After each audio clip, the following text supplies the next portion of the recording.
To the YouTube. I have a topic today. Oh, it's a surprise to me. We're going to learn about it together. It was off the top of my head, but I thought that it would be interesting. What is it about? I'll let you get on and muted before I start talking. How's everybody doing today? I had a lot of people, I said in like one of the thrift hauls, I was like, is it even still cold anywhere? Because we've been having really like warm days here. Like it seems like spring's coming up, and everybody commented and proved me wrong. And they were like, actually in Colorado, it's like negative degrees. And I was like, oh. So. It's supposed to be like Winter's 75 to 80 here Wednesday. Really? I'm wearing a dress. Okay. You better be prepared. Okay. Ooh, 10 Dress people season. watching and 10 likes. That makes my heart very So happy. people who actually like you. Oh yeah, There's no dislikes yet. There'll be 3 dislikes very soon. Guaranteed. Every video, like the first 10 minutes of uploading, I have 3 dislikes. I don't know who the people are, but I wish they would just tell me. Tell me why they don't like me. It's me. No, it's on my own videos too. Just No, I meant it's me that's just like Oh. it. Me, Jordan, and woman number 1. That makes sense. Just kidding. We wouldn't do that. We wouldn't do that. Who the heck dislikes? Honestly, I don't know. I don't even think that they watch. I think for whatever reason they just don't like me. Sometimes I wonder, I have this conspiracy theory that it's like another YouTuber that is like trying to push me down in the Maybe. That's probably not true, but that's what I like to believe. Good morning. Hello from Chicago, Colorado. Yes. 56 people watching so far. I'm putting this out there in the universe. I'm getting a dog. It's happening today. My husband's probably watching this. It's been a love-hate relationship. That's my uplift for today. I really want this dog. She is beautiful. But also I have 2 young kids that already make me feel like my brain's exploding. But this has been a 3-month process. And my husband will not quit talking to me about it. And he is with this dog now. So I think she should bring the dog on a lot. Well, I don't know about having a puppy in here. We have to hold it for a second. I'm bringing her in. She's going to be my new thrifting dog. I'm going to train her to sniff out Lululemon. God. She looks scary. Like, I'm going to take her with us. She's going to be our guard dog. You saw that comment, right? I think you did, because I think you responded, but someone was like, I went to ship out Lululemon this morning, and I sniffed it after what Nikki said, and she's right. There is a particular scent. Yes, we're going to have a new thrifting dog. She's going to come join the channel. I don't know what we're naming her yet, but I'm putting it out here because once I commit to it, I can't go back. Y'all hold me accountable, so. Someone said, do I think it's a competitor reseller? Maybe. I think maybe. You know what I would love, though? I'm honestly the kind of person, like, if someone dislikes something or disagrees, like, I just want to have a conversation. So if you guys are watching right now, I'd love to go live with you, and we can just chat about whatever's wrong. God. I'm going to be the mediator. Whatever's wrong, let's talk. I'm going to be a mediator. I don't think people realize anytime that they comment something negative or they dislike a video, no matter what, it's activity on my YouTube. So it actually boosts me in the algorithm. But guaranteed, once this live y'all go watch posts, it. We'll have 3 dislikes once this actually gets posted. Guaranteed. Someone said, what dog? What kind of dog? She is a Dutch Shepherd, German Shepherd, Malinois mix. So she's like beautiful. I'll have to show you guys photos.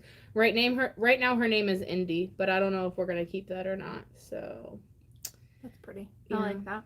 I had another dog. Rip, he's gone. It's time for a new one. Yeah. A nice one. If we do not bring her on a live, we will definitely be putting pictures in some of the videos so you guys can see for all those dog lovers out there. Yeah, I'm gonna bring her in. Someone Cayley's said, probably cringing right now, but I'm just worried about it being a puppy and peeing, because I mean, I'll make sure she's good. we're first. not supposed to have anybody in here. Oh. I still have to see her. You bring her right to the office door, and then we'll go outside. I will Name her Lululemon. Someone said. Yes, dude, my husband would not be game for it. I could probably convince him to let me call her Lulu for short. Although he'll probably go watch this video, so I might be in trouble now. But I could probably call her Lulu for short, and then just like not tell him what it is, and then be like, Lululemon, come here. My husband would be so devastated. Name her Indy, but call her Lulu anyways. Yeah. Oh, I love all the dog comments. Okay. All right. Focus. Sorry. So, okay, I see some questions coming in. Go ahead and drop your questions if you want. We are going to get to those, but I did have a topic today. Should we first start by how things are going? What did we do last week that was different? Ooh, last week we met with a woman. I almost said where. That's kind of scary. Sorry. Yeah. Met with a woman who had a ginormous death pile that she wanted to get out from under. And guess what? We got like 125-ish items from her around that. in like, 2 hours? Like, we had to drive a ways. Yeah. So total, it ended up being a full day. But good stuff. Even if we had gone thrifting, we wouldn't have come out with as many things as high quality. We got a Coach bag. We got Judy and Burke. A lot of Eileen Fisher. I think we're gonna do a haul today. Maybe we could. People were asking all kinds of stuff. So top dollar stuff. We're also supposed to meet with her again to go over stuff. And then I noticed in one of the videos you had somebody else reach out to you. So praying that comes off. Yeah. I've not heard back from our Chicago lady yet. I don't think you have either.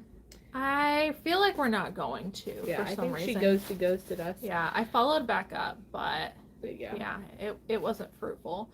But things have been going really well. I'm not sure if that woman wants us to say her name, which is why I'm like not saying it. But if you're watching, just know we are very thankful for the items we got. It was so fun. She was wonderful. It was really cool experience. The first one we've done where we've actually like met someone and like dug through things, so that was kind of cool. Yeah.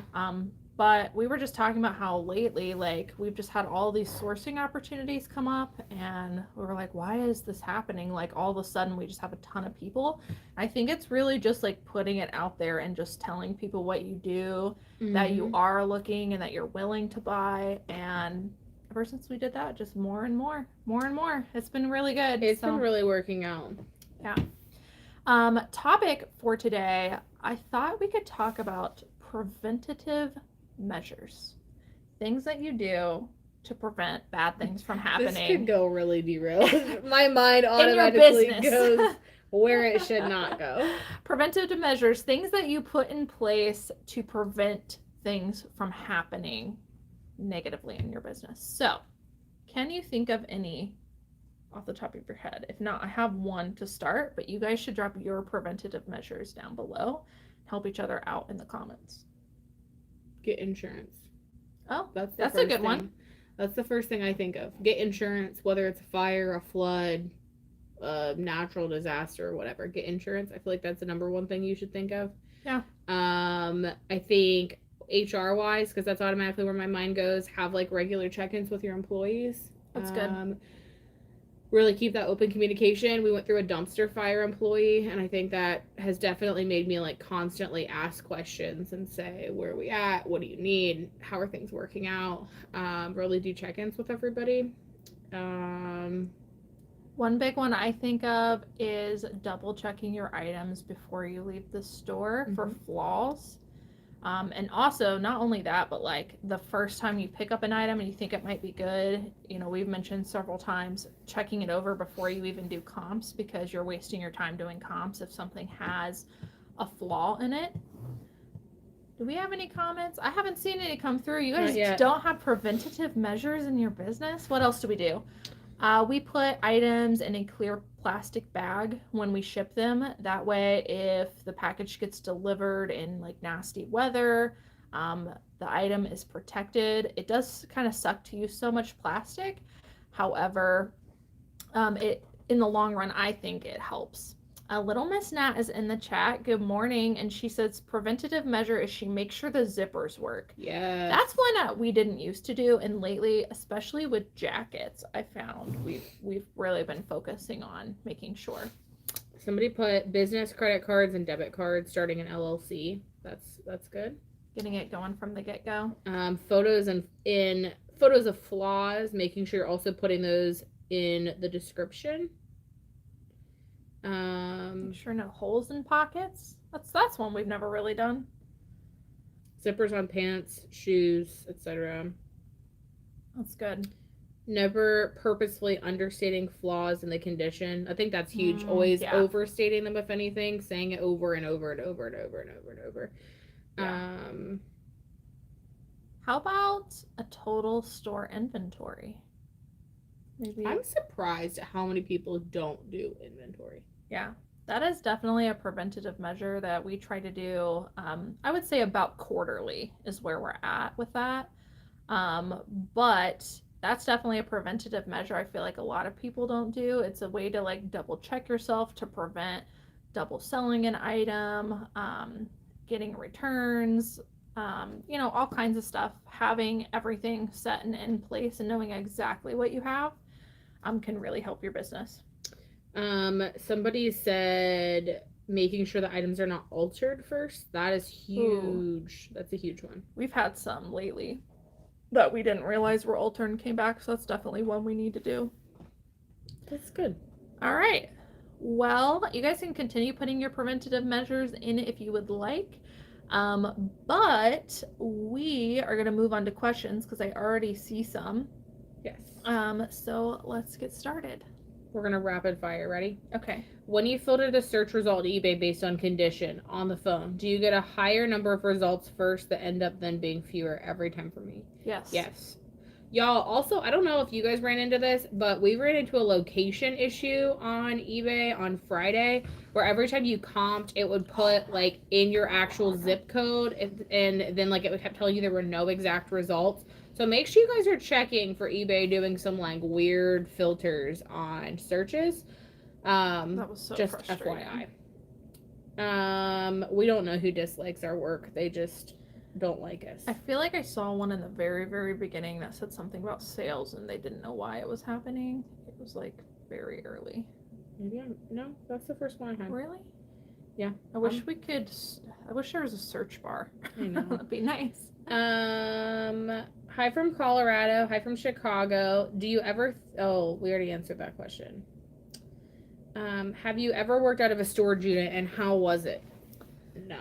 We have never worked out of a storage unit. However, when I was doing it by myself, I used to work in, I guess it wasn't really the basement of my house, but like a separate room in my house plus the garage, which is kind of like a storage unit because you have the same constraints, which is you have very limited space and you have to figure out how to squeeze things in a small space. So no, never done a storage unit. I know a ton of resellers that are doing that. We've actually looked into that when we left our old office and we're looking for a new one. I actually looked into temperature controlled storage units, but we actually don't have any around here.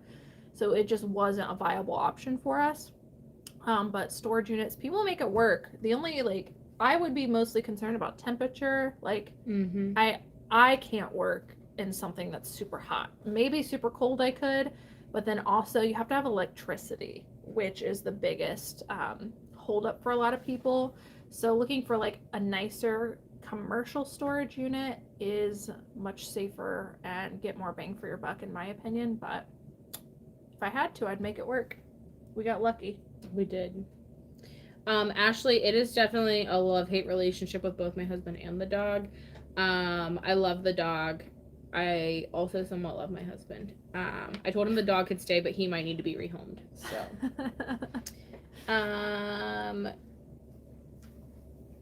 other people saying that they have tried storage units. One said that they didn't like it. I just raised my listing from 10 to 15, and my sales dropped so much. Do you know why, please? Well, I cannot say for certainty, but there's a lot of things that could be involved. One of them is we're just in a really up and down period of the year right now. So our sales have been super up and down.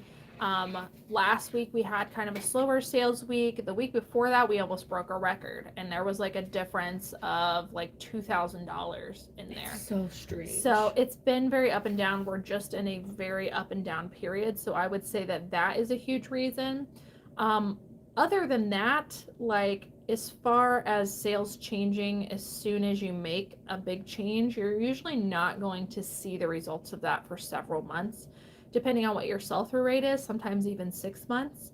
But you know, I try to like work through mindset with everybody on our business, but we expect something to sell 100% sell-through rate within 90 days, which means if we increase how much we're actively selling, it should take theoretically 3 months, 90 days to see that item sell, which means if we bump up listings one day and we continue, we're not going to see the fruits of that labor until 3 months from now. So like something to keep in mind, if you're not at 100% sell-through rate in 90 days, and you're picking up things at 50%, then you should expect that to take about 6 months. So just try to think of it like that. But I don't think that your sales dropping were directly correlated to you listing more, if that makes sense. I probably shouldn't say this because last time I said this, we really derailed. So if you trolls get on here today, I swear it's on. Bring it on. Sip my coffee. I was just going to say, think about it in like the losing weight aspect that you like it's the same thing with anything. Like you're not ever going to see 100% direct results right away. Like anything in your life is like that. Consider reselling in the same way. You could diet every day for a month, and though you might be losing weight, you may not actually like physically see the changes until you get to a certain point. Normally it's like 3 to 4 months down the road, and then you're like, oh wow, I'm starting to kind of see a change here. And then once you start to see that change, you gain that momentum because you do get so excited about the results. So think of reselling in the same way. Thanks, little Miss Nat. Love you. I think it's the same thing with reselling, right? Or really any goal you have. You set a goal, you're working on it, and it's so easy to get discouraged, right? Yes. Because you don't see anything changing. And then the moment that you see that one little glimmer of light, you're like, well, maybe. And then the next light bulb comes on, you're like, yes. And then the next one comes on. And then slowly, like, it just starts getting brighter and you start getting more excited. I don't know. Yeah, no, that's a good point. And I think that's where a lot of resellers mess up. I think that's where people get derailed, is that period of time where they're like, I'm not seeing results to the time they would see results. And somewhere in the middle of that, they get discouraged and they stop being consistent. Mm-hmm. And then they're like, why isn't this working? And they're like, I've been listing. It's like, well, were you actually consistent every single day and doing the things that you said you were going to do? Or did you maybe skip some days? Because consistency is key, and the formula only works if you're plugging in the right numbers, essentially. And impulsiveness. Like, you want to talk about preventative measures. That's impulsiveness is one of them. But long story short, impulsiveness can be good in the aspect that you're willing to try pretty much anything. Can also be very detrimental in the aspect that you try something for 2 or 3 days, it doesn't work, you immediately jump ship to something else. You're never going to find what works because you never stick with it as long as what you need to really see the results. So unfortunately, at that point, you're going to jump ship from like A through Z, and then by the time you get to Z, you're so exasperated that maybe you throw in the towel because you've tried everything. Well, you have to give it a chance to actually have the opportunity to work, right? Mm-hmm. Think about it like, I'm really deep digressing here. I said we were going to rapid fire, and I went down a rabbit hole. We're good. We're only 18 minutes in. We got plenty of time. 35 years later. But you have to think about it like you bring in a new hire, right? So you hire somebody, you wouldn't expect them to be great in the first day, right? They have no clue what's happening. You wouldn't expect them to be great in the first week. Again, they're still learning. You wouldn't expect them to be perfectionists in the first month. So why do we give somebody else so much extra time to get something right than we give ourselves? Like, it's true. I don't know. I'm a firm believer that you have to give yourself a chance to really make it or break it. And if you break it and it doesn't work, then whatever. But then you've really learned the lesson. Yeah. And you probably won't do it again. But don't not give yourself time. Yeah. That you would give to somebody else. It's good advice. To the person in the chat who asked if we had a video on sell-through rate, Little Miss Nat just put it in a link in the chat. So if you're the person who asked that, I don't remember your name, but she just put it in. So just scroll a little bit and you'll see the link to that. Laura, I can't pronounce your last name. I don't want to butcher it, so I'm not going to. We have another closet review coming out soon. I believe it is in like next week-ish that'll go live. But it's actually a closet review and an eBay store review. It was so fun to do. So it's coming out, but I don't think we have any other ones that are going active after that. We'll have to sell some more before we'll have any more going active. So Yeah, we didn't do any for a while, and then all of a sudden people started buying them again. It's been fun. Yeah, I like doing them. Just started on eBay. I can do 2 items a week. Any other suggestions? I would ask yourself how much time do you actually have to spend on reselling, and then I would focus on finding a way to be efficient in what you're doing, so that you can spend more time getting more items and listing them and increasing, but find a way to make your processes really simple and get fast at your processes. That way you can increase how much you're listing within the same amount of time that you have. I was gonna figure out I don't remember how to get to return percentage. Do you remember? It's performance, seller performance. Seller level. Level, yeah. Okay. That's the only one I didn't click on yet. Somebody was asking us about returns. We are at a 4% return rate, 46 of 1,150 transactions. Poshmark does not, Zina, does not do returns unless you make a mistake, like a glaringly obvious against the listing mistake. It sounds like a lot.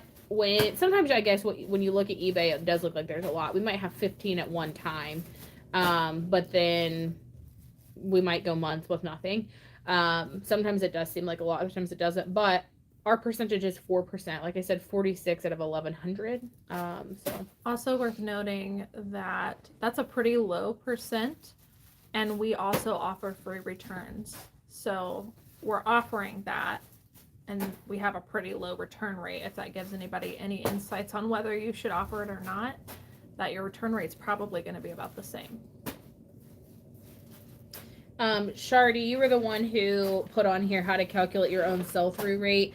I don't know if I think when we linked the video for how to check sell-through rate on videos or on your items in the store, when you're talking about calculating your own sell-through rate on your store, what you're going to want to do is look at how many active items you have versus how many items you've sold in the last 30 days, and then obviously divide to decide what your percentage is. So what I do is I go to active, see how many you have, and then I go to sold. eBay sold will give you 90 days. I just see whatever that sold number is, divide it by 3, and then again, whatever that answer is, divide it down to get that number for you. So I hope that makes sense.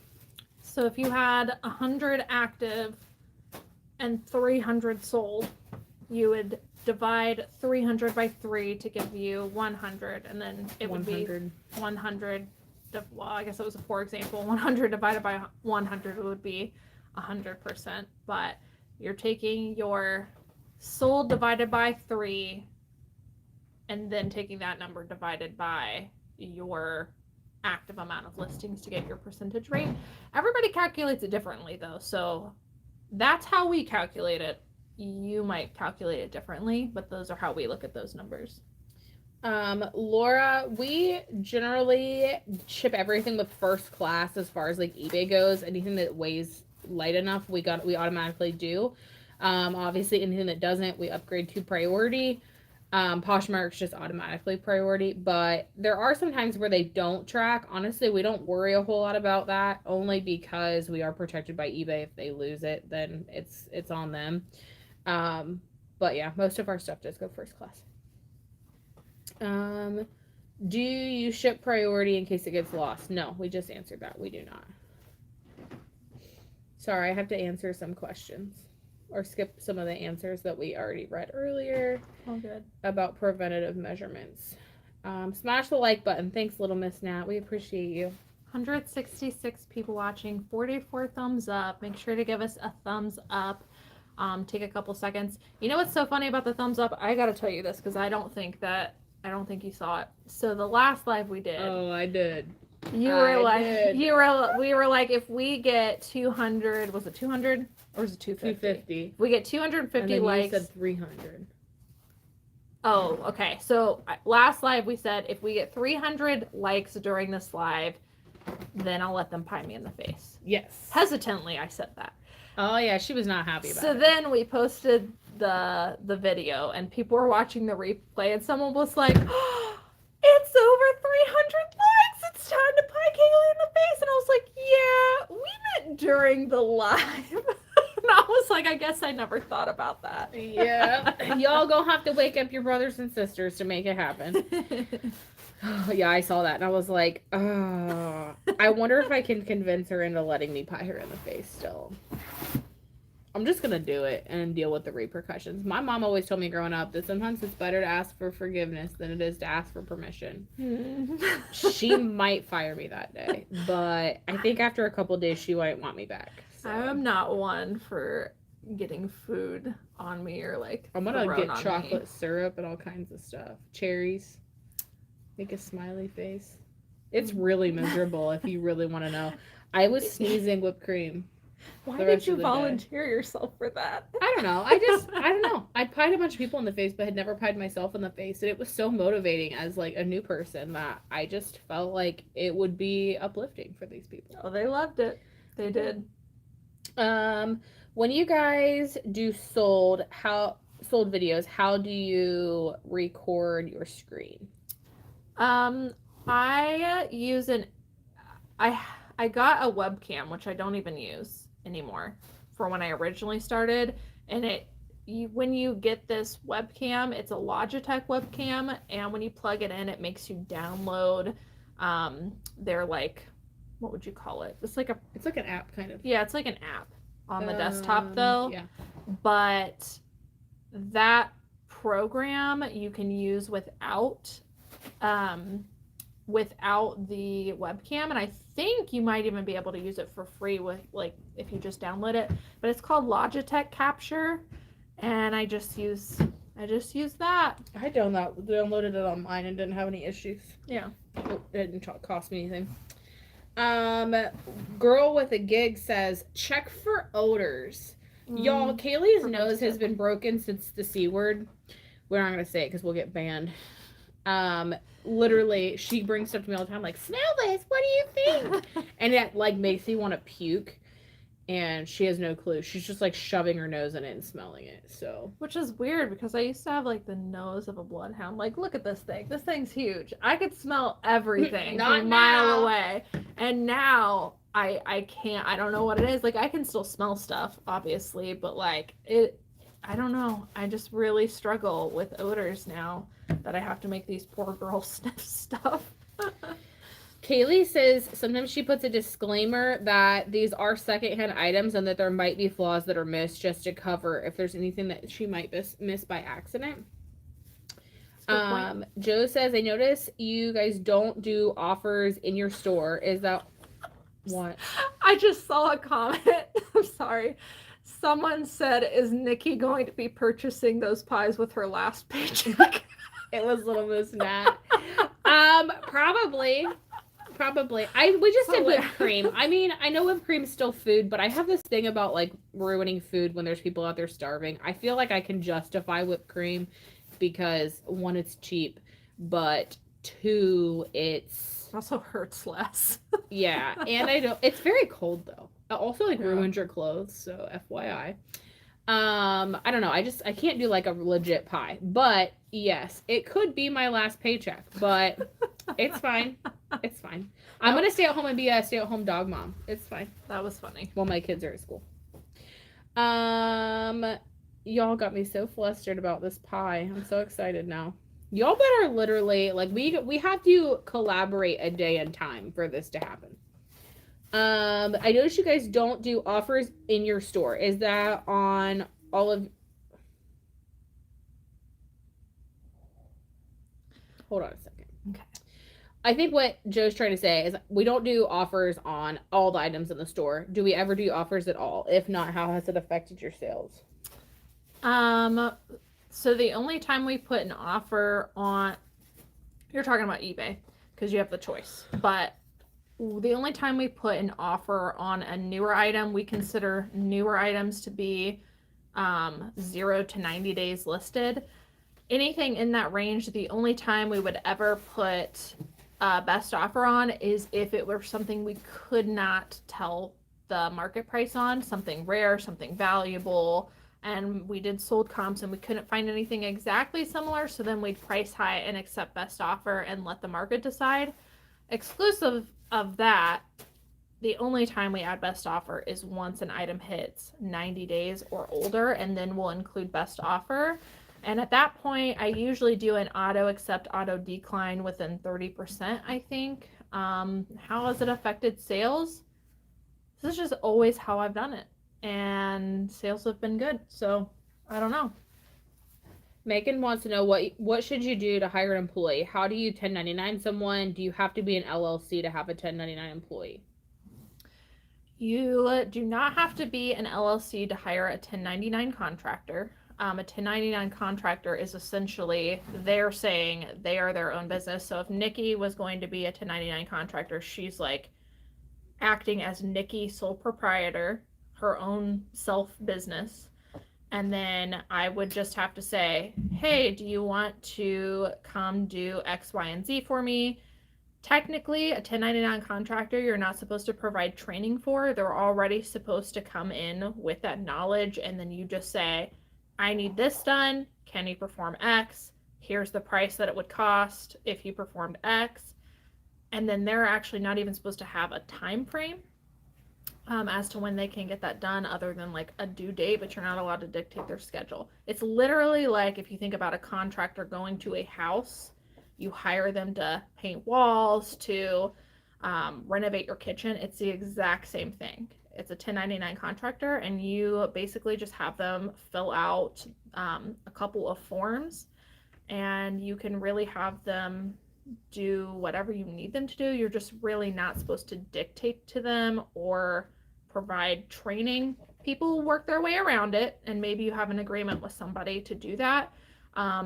In terms of reselling, usually when that's most beneficial is if you've got somebody who's kind of slower at doing tasks and you want to pay them per item, because no matter how long it takes to get that task done, they're getting paid the same amount, so they're wasting their own time if they're not able to complete tasks versus they're wasting yours by being an hourly employee. So that a lot of people start out with a 1099 contractor, but it's super simple. You don't need to be an LLC, but you could be an LLC if you wanted to. And then as far as like how to start hiring someone, do you have any suggestions on that, Nikki? We prefer, if I were to do it all over again, I would probably only hire W-2 employees, meaning per hour or salary. Yeah. How would you go about that? I agree. Originally, I probably would have told you the opposite. I probably would have said, oh, start 1099. I do think if you are very new when you're starting, maybe your first employee, you do start off as 1099 with intentions of moving to W-2 or have like a probationary period. Like I do think you need to have a some sort of like reassurance for yourself, just to make sure that you're not going to get stuck with like unemployment or anything along those lines. But I would say long running, I would tell you to hire either W-2 or salary. Salary piece works out if you again have somebody who maybe needs more flexibility in their schedule. You have more control either way as a W-2 employee for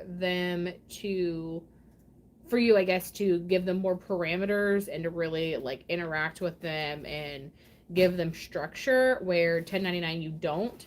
I do think there's ways that you could technically break that, although you shouldn't because it's 1099. But I just think generally it's a lot easier. Yeah. You can also fire a 1099. I mean, it sucks to say it, but like a 1099 contractor, you have technically like no contract with. If they're not performing the job, you can let them go at any time without any repercussions to your business, which is why a lot of people choose that. If you've got a W-2 employee, a lot of repercussions with firing someone because you have to have a lot of paperwork and stuff in place. Someone brought up a good point on the IRS website. There is like a checklist of do's and don'ts and things you can do with 1099 contractors, what they have to fill out, what you're allowed to do with them, what they're not. And I think it might even vary per state. It does. Yeah, it does. Also, so I don't know. Like I said, I would probably prefer to have a W-2 employee either way. Just like I said, to start, I definitely would include that probationary period if this is your first hire. But really, you could decide on whether you wanted to have that W-2 person be hourly or you wanted them to be salary. Either way, it's honestly what works best for you. You could also start somebody as a 1099 and say this is part of your probationary period. Once you get through the probationary period, you know, we can look at moving you onto a W-2 employee just to really protect yourself. But I don't know. There's a lot that goes into that. Somebody else along those lines asked, and I know I'm skipping a question here, so I am going to go back. Nobody freak out, but this was on the same line. So talking about finding part-time employees locally, I've tried Facebook ads and Craigslist, no luck. Honestly, best luck we had was just like posting on our regular Facebooks. We like took a picture of the office, put a post on, and just said, hey, this is what we have. This is what we're looking for. We try to make it fun. We're talking about sustainability, talking about fashion, like just really trying to draw somebody in. And for us, it worked. We had some local groups here that were a group of women. We had some that were like parents. Like there's all kinds of different job groups, like things like that. We posted those on quite a bit here as far as Facebook goes. And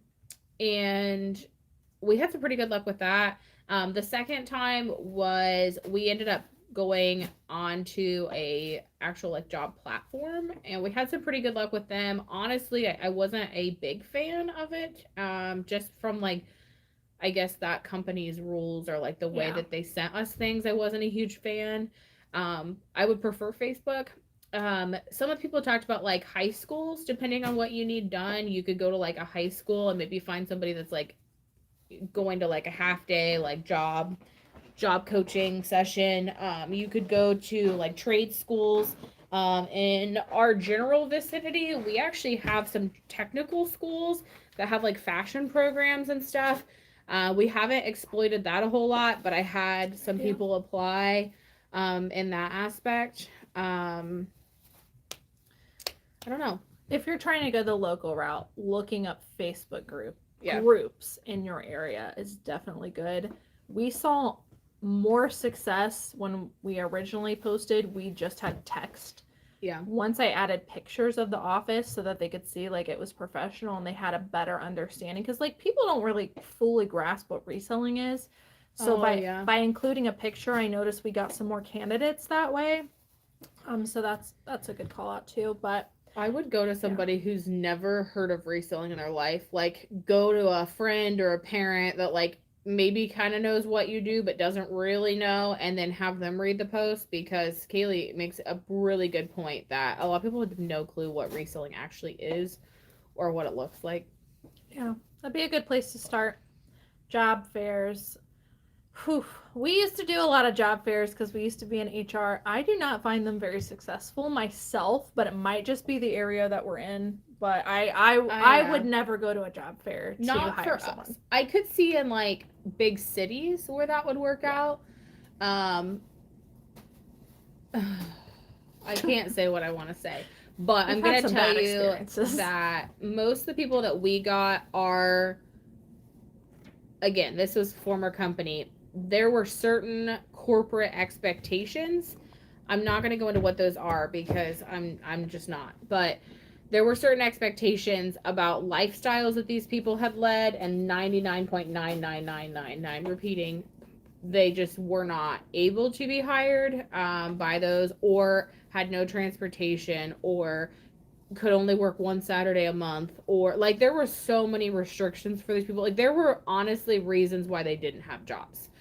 I know that sounds really mean to say, but for our area, most of, I would call them the top half of the population in our community, like have jobs. Like they seem like they're actively going. The other half that's left, a quarter of them just don't want jobs. And then you have probably an eighth of them that just want jobs but don't qualify for anything based on some life choices, and then you have the other eighth that are high school students. That's the way it works. Or they just came to the job fair to get the free Yeah. stuff. Can I have pens? Can I have mirrors? I wish they were more successful in our area, because I would have loved to have participated in them and meet people in person and have that candidate pool, but it just, in our area, it just isn't working for us. Hopefully it's more successful in yours. Yeah.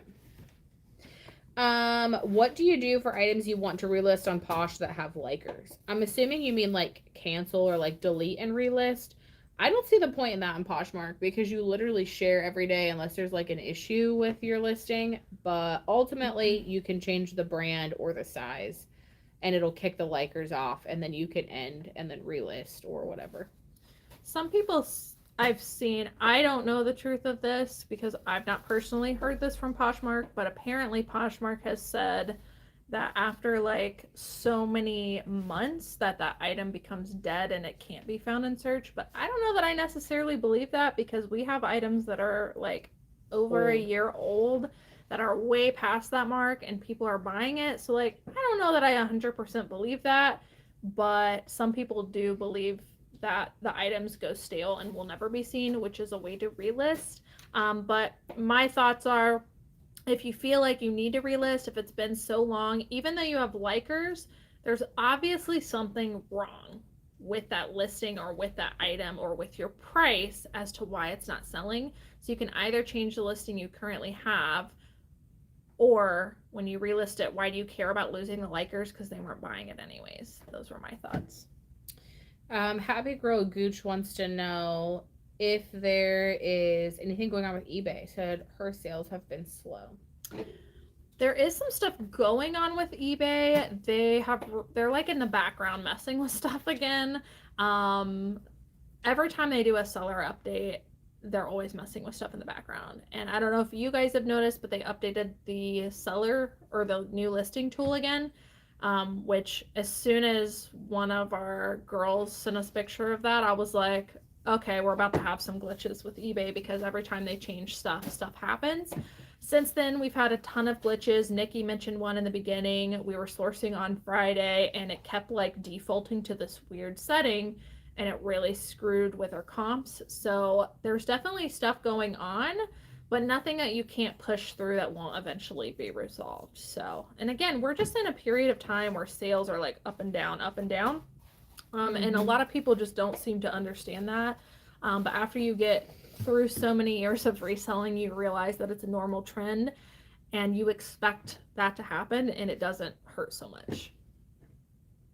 Agreed. Call It Favor says thanks to you, I got list perfectly and I've seen much more sales in Mercari, so thank you. I love that you use the heart emoji, because I don't know if you guys actually see this portion of the live, but at the very end, I always go like this and just stare awkwardly at the computer till it goes.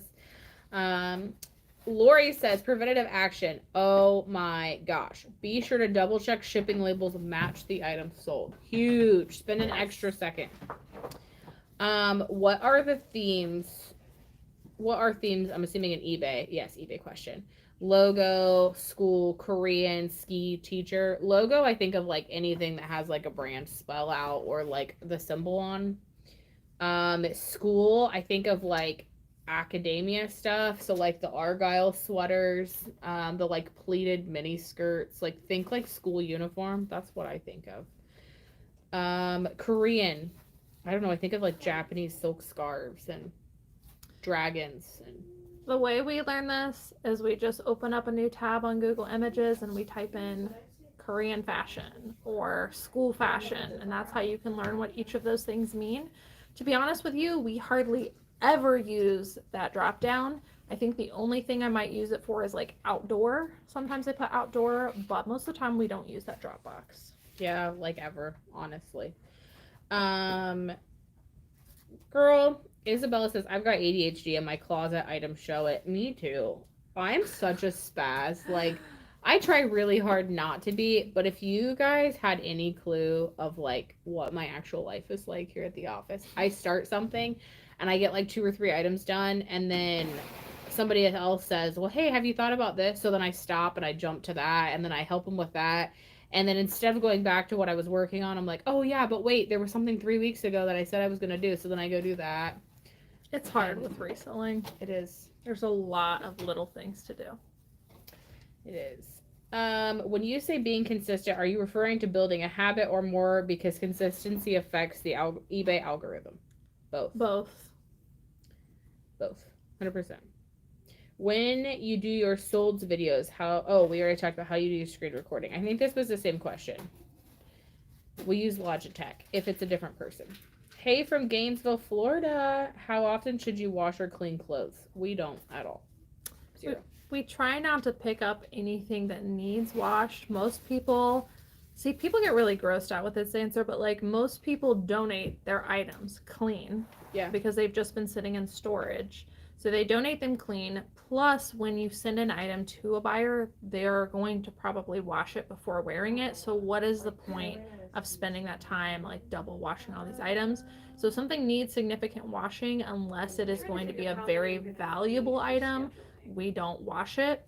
Occasionally we do try to get stains out of stuff that we may have missed during the sourcing process, and we do steam stuff that has wrinkles, but otherwise we cut our losses and just move forward, and we've gained a lot of time back that way. But it is totally your decision. Some people want to wash everything. Not saying one way is right or wrong. That's just how we do it. I can't imagine if we washed everything. Like, honestly, it kind of freaked me out at first, too. I want to wash everything from the bins, just because the bins kind of grosses me out. But, again, I feel like those buyers are going to wash it. Plus, let's be honest, people are really weird about fabric softeners and laundry detergents and stuff, too. And, like, I make all my stuff smell like grandma's house. So, I can't imagine. We love you, too, Ivy. I really love how practical and real you both are about your business. Thank you. We try. What do you wrap your clothes in? Can you show us? Are you talking about when we're done packaging it? Because I'll show you right here. They're these just plain Jane little bags. They have like a little flippy. I call these, what are these called? Like sandwich. They're open flap bags. There's a link for all of our supplies. We just order these off of Amazon. If you go to the description of all my videos, there's something called a Linktree. If you click on that, every link you would ever need is there, including our link to all of the supplies we use that we purchased from Amazon. Laura says they found an Athleta jacket extra small. There was only one listed and only one sold. Would that have been considered a good sell-through rate, or is there not enough demand for that item? Thanks, from Canada. One listed and one sold? Yes. What do you think? I would tell you that it is technically 100% sell-through rate. I would consider season. I would definitely consider size. I would consider the sell price, like the actual selling price of the one that did sell, and consider future sales price. I don't know. I feel like if I found that and it was like right now, it was a springish jacket, I'd probably risk it. Depending on the price, sales price and purchase price. Something else I do in those situations is like, because it is a weird size, I mean, technically that's a good sign. If something's, one sold, one listed for an extra small, that's a good sign. But something else I do just to get more information is I will go back a size. So like if it's an extra small, I'll go back in the search and I'll search extra smalls and see how that does.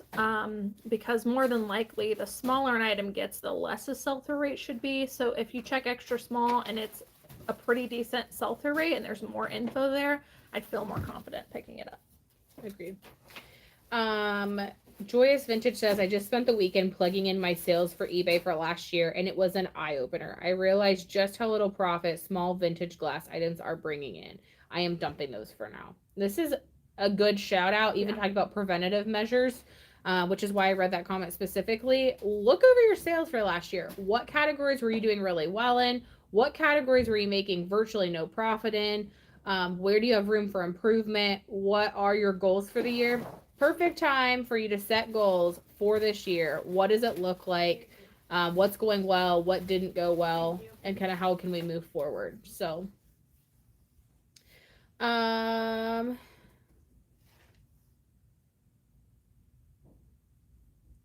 lot of people don't consider their profit. I think they just get an item because they saw someone else bought it for a certain price, so they pick it up for a certain price, but they don't factor in mileage to get there. They don't factor in their shipping costs. They don't factor in their time, and it's really different for everyone.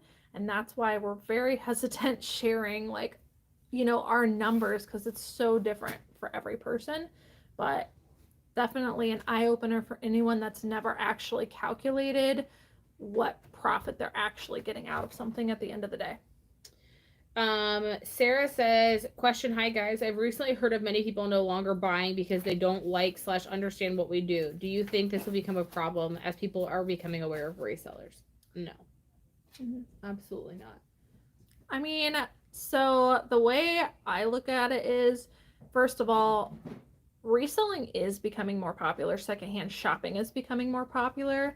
And this industry, I'll call it, is growing substantially, and people are becoming okay with it. So while I do understand that there may be some people that once they understand what we do, they're like, yeah, I don't want to support that. But most people are for it because, you know, they're saving the planet. It's more sustainable. They're getting items for cheaper, and most people feel good about that purchase and are in support of it. But no, we don't worry about that.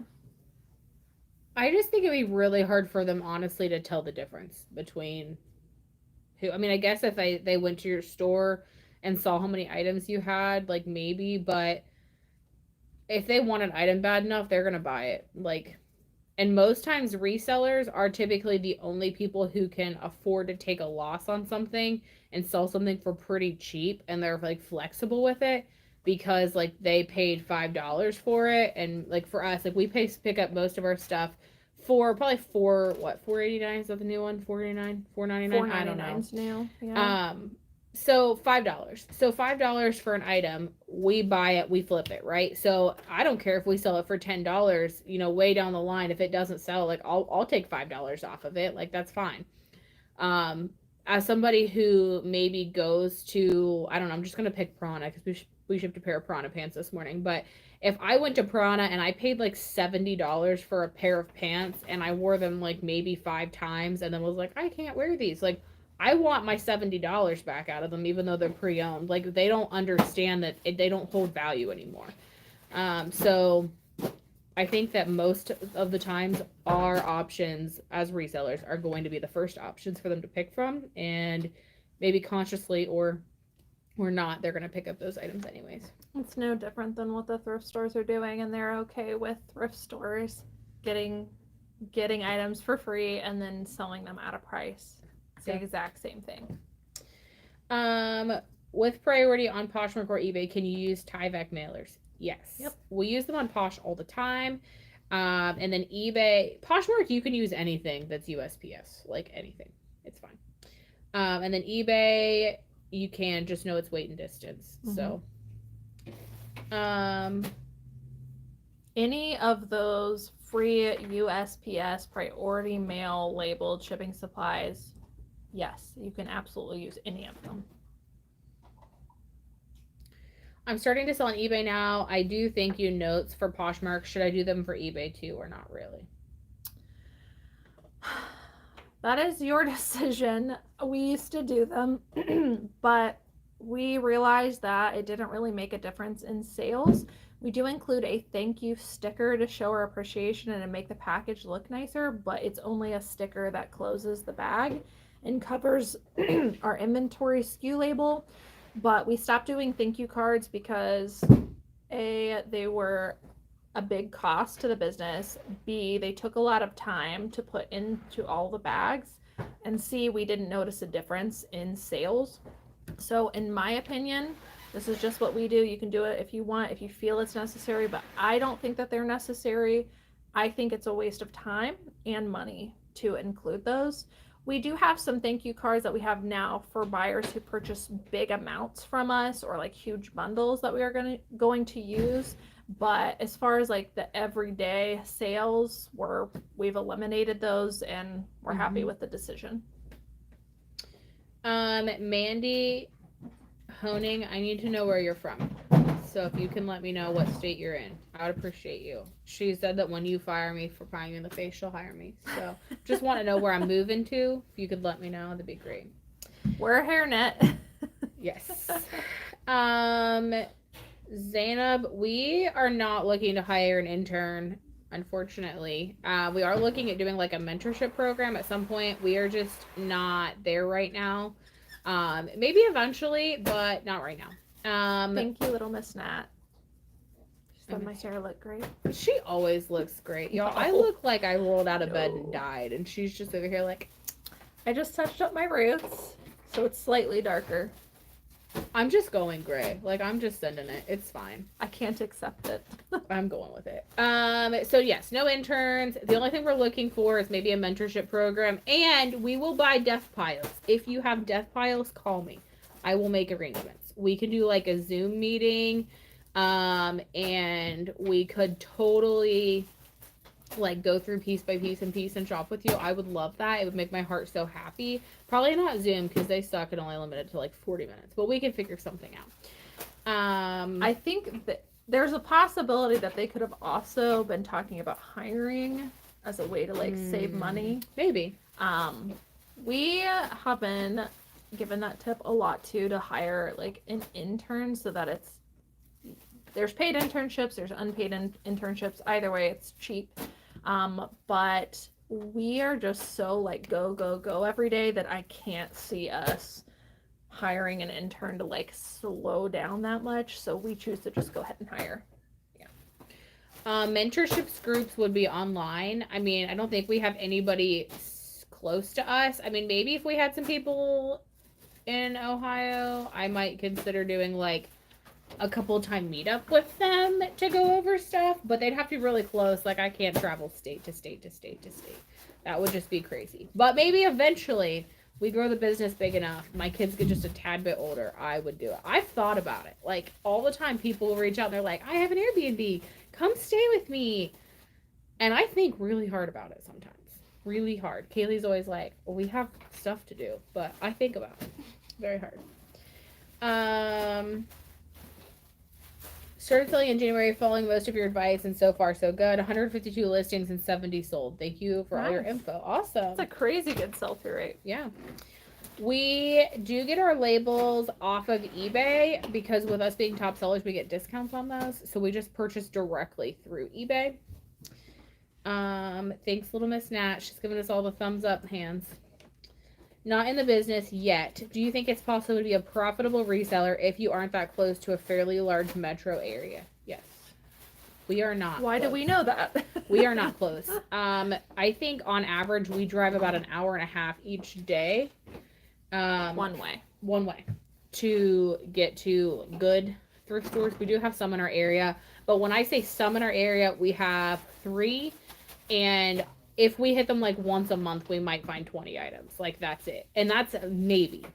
And they mark everything up. Like, they have Eileen Fisher, but it's stained to all get out, and they want like $9.99 for it. So yeah. It's just not very likely. It is possible. Just know, Jamie, that is going to take you more time than Joe Schmo that can maybe drive 5 minutes down the road to find items. You're going to have to invest in sourcing and knowing that that's going to take you a little bit longer. But commit a whole day to it instead of like spurts. It's not worth it to drive an hour and a half to just go to one place. So invest your whole day into it. Seeing a lot of comments about the mentorship program. Little Miss Nat says, if it's online, count me in. I see a bunch of people saying me too. We're really excited about that. We are nowhere near like actually setting it live, but we are starting to talk about it. We need to spend some time now that we have sourcing a little bit underway, to spend time like creating a plan for that. I love hearing you guys' suggestions. Got some really mixed results. I don't know that we can offer all of it because I don't know that we have time to do it, but we'll start phasing things little by little. We're also probably going to be hiring somebody in the next like few months, so that's going to take us away a little bit, but we are looking forward to it. And we are talking about it. Yeah, let us know. Like, if there's something, you guys think of that you guys really would like to have or would like to see, or that you feel like nobody else has, let us know. We would like for this mentorship to be something that you guys are not able to just go get somewhere else. And we're really flexible to kind of what that looks like, which is why we have not committed to it yet. I would like to see it be something like, first of all, consistent, right? We want to make sure that we're good. I needed to be able to commit to being with you guys as much as what we wanted to be, which is why we committed to these lives again. We were like, we have to prove that we can do it and stick with it. So we've been here almost every week to just like obviously walk through that stuff with you guys. But we're thinking. So let us know in the comments what you guys would like as far as mentorship, and we will make notes of those. Joyce Vintage says, for plugging your sales into spreadsheets, I wonder at what point you would decide it is worth it to outsource it. After a weekend of doing this and not being done, I just can't deal. Well, my question is, we don't input we're not like hand typing every sale. When you sell on a platform, eBay, Poshmark, Mercari, whatever, they actually have like sales reports that pull all of that information for you. So every sale that I have on eBay, oh my God, something's in my eye. Sorry guys, I'm not gonna make it. I'm gonna have to remove myself in a second. But every time you sell something on one of these platforms, it like adds it to your sales spreadsheet, and then you're able to pull that spreadsheet at the end of the month. And I just I like drag and highlight those and then paste it into my own spreadsheet. So like I'm not hand typing everything. I gotta remove myself. You're fine. Finish. No, you're fine. We just honestly have so many of the spreadsheets just ready to go that it's easy for us to just like step in and out of that and adjust as we need to go. So J.R. Benefield, hopefully we answered your question about finding employees. Each area is kind of different. I always find that we like to find somebody that we either know or like a friend of a friend. I do not recommend family. I have a bunch of my family that's currently like, let me work for you. I promise I'll be great. I even let my mom work with us for a while, and like I love her and she did a great job, but it's also really hard to fire your family or be really hard on them. So I would recommend being somebody like completely neutral, but a friend of a friend would be good. Maybe somebody that, again, like you've got some recommendation of, somebody that can actually speak to who that person is. Roberta, I don't know why Posh doesn't let you delete sold items, but it is kind of a pain in the butt. So There's a workaround. On deleting solds? Oh, solds? Yeah. Oh no. I was like, I don't know about that. I didn't know if they meant like sold on another platform. No. I'm back. She's alive! Little Miss Nat got a pair of fig pants, extra large, great condition, for $4.32 yesterday. Whoop whoop. I love figs. Me too. Only the large sizes though. Some Yeah. of the extra small stuff is not trending well anymore. It's been sitting for us.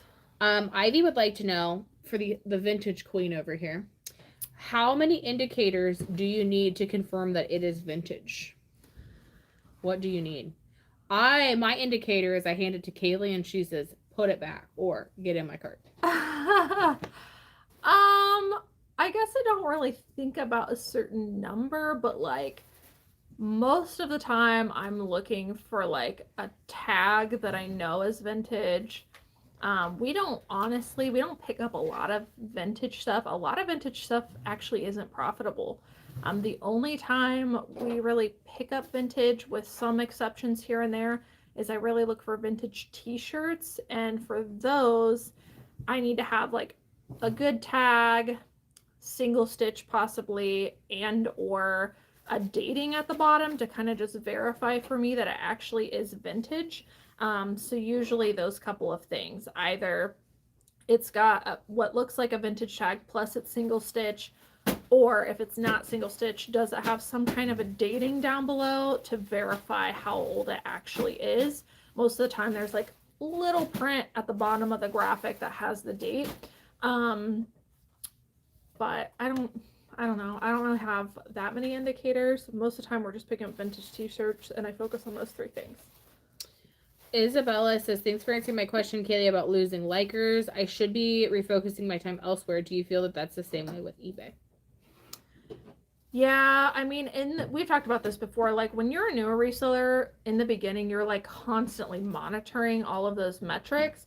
But it's not really necessary. It's just really not. Your indicator that an item is listed wrong or it's priced wrong is that the item isn't selling as quickly as you thought it would, and you should know how long it should take to sell because you did the comp and you checked the sell-through rate. But I would not focus all of your efforts on relisting every single thing. I'm a move forward kind of person. Like from here on out, I'm gonna do it better and I'm gonna do it right. And moving forward, I'm gonna get it right. And then everything behind that, we just discount and move on. People do it different ways. I'm a move forward kind of person. How about you? Me too. Yeah. I don't pay attention to all that. I get a lot of feedback from the closet reviews or the store reviews that we do, where like I have five likers on this item and nobody's made an offer, or I have 50 likes on this and nobody has made an offer. Likes don't mean anything. Likes means that they saw it, they enjoyed it, but they couldn't commit to it. That's the way that I look at it. Maybe you could be sending them offers. I do think that you should have offers turned on for like likers. So like eBay, when somebody we have a watcher, we send them 10% off options or offers. And then same thing with Poshmark. We have it set for Posh or VA to go ahead and send them an offer, like a shipping disc. Y'all might hear the rain. Apparently it's storming here. We have them send them an item as well, or send them an offer as well for those likers or watchers, either way. I think that that's the best way to get them to commit. But again, we have that all automated for us, and we honestly just don't pay attention to it anymore. We just don't find it necessary. Little Miss Nat said that when she gets a like, it means I want to watch the item until I see the price drop. It does. It absolutely does. There's some reason why they couldn't commit to it. Yeah. The good thing about this is, again, God, why am I digressing so much? The good thing about likers is that, I guess it could be go one of two ways. If somebody likes the item, it means they found it, which is good. That shows you that it is in the right keywords potentially. Sometimes though, I found that people watch the item because there's something wrong with it and they are interested in it, but don't commit to it because there's something wrong. One, I was like a gender item we had, where like we had it marked as men's and it was women's.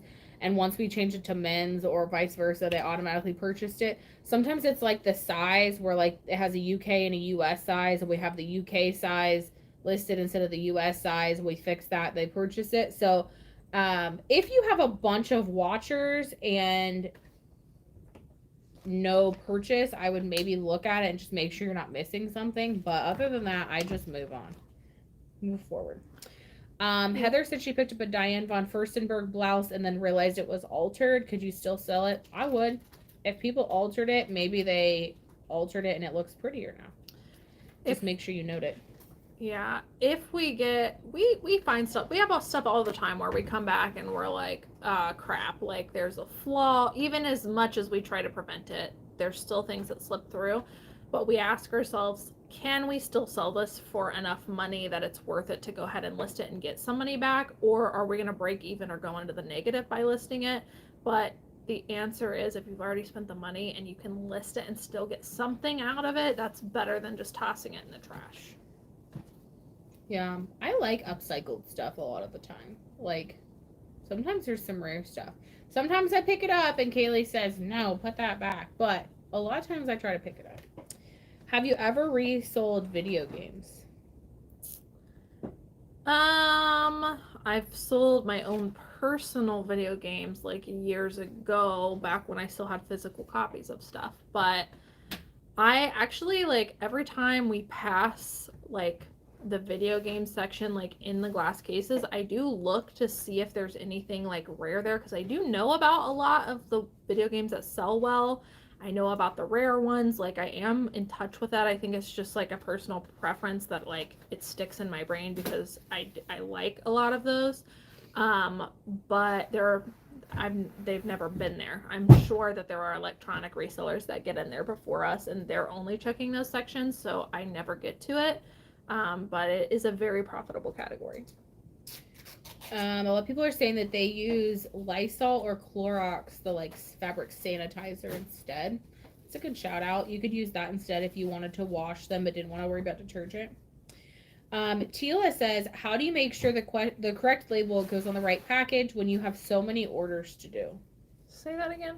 Sorry, I lost it. You're fine. How do we make sure that the right label makes it to the right package when we have so many items that we're shipping in the morning? Well, I've learned that we all do it different ways here, but Very. the way that seems to like generalized be, because we do print everything in bulk, is we lay everything out on the table, and then if we put an item into a package, we write what that item is on the bag, and then when we print the label, we match the label to what that item is, and stick it on there. If we do not do that, some of us like to, like with Poshmark, we seem to really like to lay everything out on the table outside of a bag, put the label on top of it, and then we package all at once. But at some point you have to search the buyer's name with the label that you have in hand and associate that item, that sale, with it, and make sure that you're putting it on the right item. But it's honestly not as hard as it sounds. It's honestly not. Like, so right now we currently have one girl who does eBay by herself, and I do Poshmark pretty much solo unless it's Monday. For me with Poshmark, I just pull the items we mark everything as unsold on Poshmark. So essentially, if you're listed on eBay and Poshmark, we end them one way or the other, obviously. So we pull the unsold report for Poshmark, and with Poshmark, I lay them all in order, print all the labels, lay all the labels with them, and then I package everything. I do them in groups of like 25 because that's how many labels eBay or Poshmark will let you print at one time. But that's been like the easiest way. It's just like putting them in order of the way that they sold, so we know exactly what the item is without having to open it back up again or whatever. So that made me realize that I skipped a question up here. Somebody asked real quick, have we ever misshipped to the wrong person? Absolutely. Oh yeah. 100%. Absolutely. Most times, like, the buyers are pretty chill about it, and we either just have them return them and like send them on. Sometimes Poshmark will just email the buyers that got stuff mixed up their own labels and ask them to just ship them to the other person, and that they'll pay for shipping. But it has happened. Yeah, and usually, I mean, we've had it happen all different ways, but usually the issue is not that we put the wrong label on the wrong package. Usually it happened long before that, where the wrong item got put in the wrong inventory bin. Yeah. Because it looks super similar. Like if you had 2 pairs of black dress pants, maybe we pulled the wrong one and put it in the wrong inventory spot, and then that's what gets pulled and shipped. So again, preventative measures, doing your best to make sure that doesn't happen, to prevent misshipping. But most of the time it's not, because we just swapped the label. Haley, I unconsciously skipped your question, so I'm really sorry. I don't know why that jogged my memory, but it did. She is currently selling on Poshmark and is looking at cross-listing or cross-posting to eBay. If I sell on eBay, do you delete or mark as not available the items on Poshmark? Yes.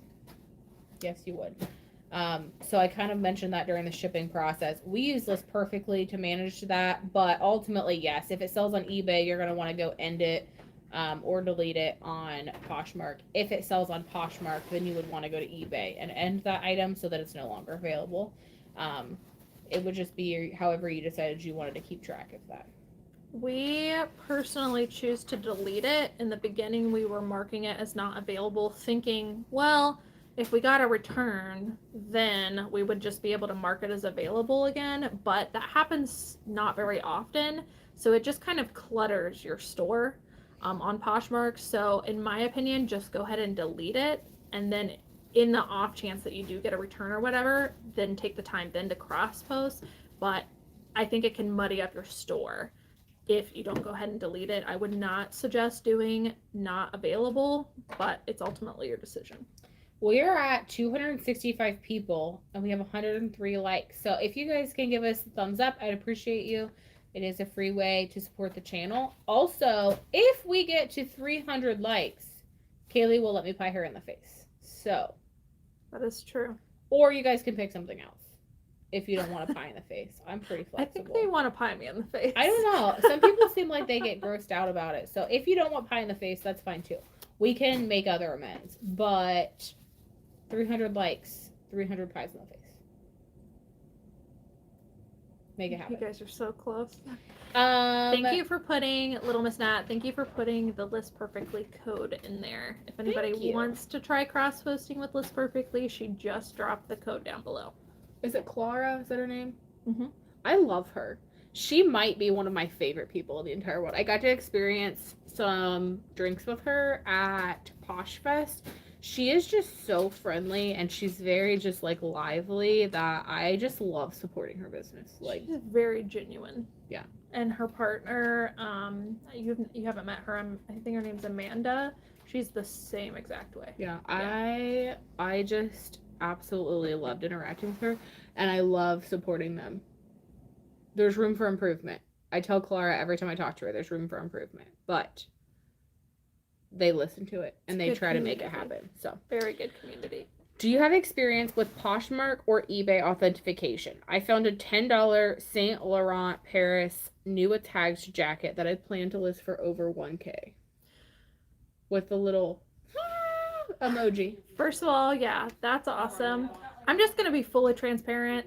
We're not great with authenticating stuff. We do our best, but like, I'm just like any of you where I don't have experience doing that unless I find something. I just use Google to find indicators that it's real, it's not real.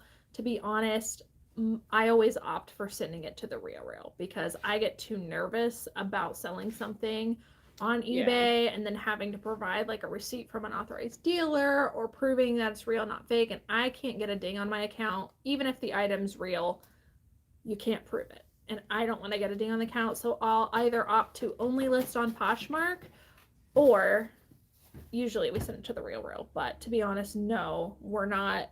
We know small indicators that we've learned from Google, but we are not experts. If you fire me for pieing you in the face, Mandy's from Iowa, so I don't think we'll cross paths anymore at the Walmart in the body wash section. Ivy, we typically do not discuss taxes. All I'm going to tell you is get a CPA. That is the best thing that you can do. Whether that you want them to file your taxes for you or you just want them to tell you what you need to file your taxes. Honestly, every state is so different and there might be individual things for you that can help you save money. So I would definitely go to a CPA just for like a consultation and see exactly what that looks like. Going to a CPA, I know why people don't do it. I know now why people like are so hesitant, because I was so hesitant for a long time. It's very daunting to go and talk to somebody who knows everything about something you know nothing about. And it puts you in a vulnerable situation where you have to be like, this is where I'm at and I have no clue what I'm doing. But most of the CPAs, that's who's coming to them. So like they're used to dealing with that. And I was like, for the longest time, doing everything by myself. And even though I did know most of it, like, and it did, I'll be honest with you, it was a little bit of a headache moving to a CPA because you have to gather all this information from them or for them. Once it's done though, like, easiest thing ever. I don't have to worry about it again. One and done, move on. Most consultations are free, so go get a consultation. There's also a guy, I just saw a comment get blocked, and I don't know if we blocked it or if the system just flagged it, but I think they were trying to say what I was about to, which is there's a guy called Not Your Dad's CPA, and he is a CPA that actually deals with resellers. So you can go check out his website. I don't know if he's accepting new clients, but he is a great option.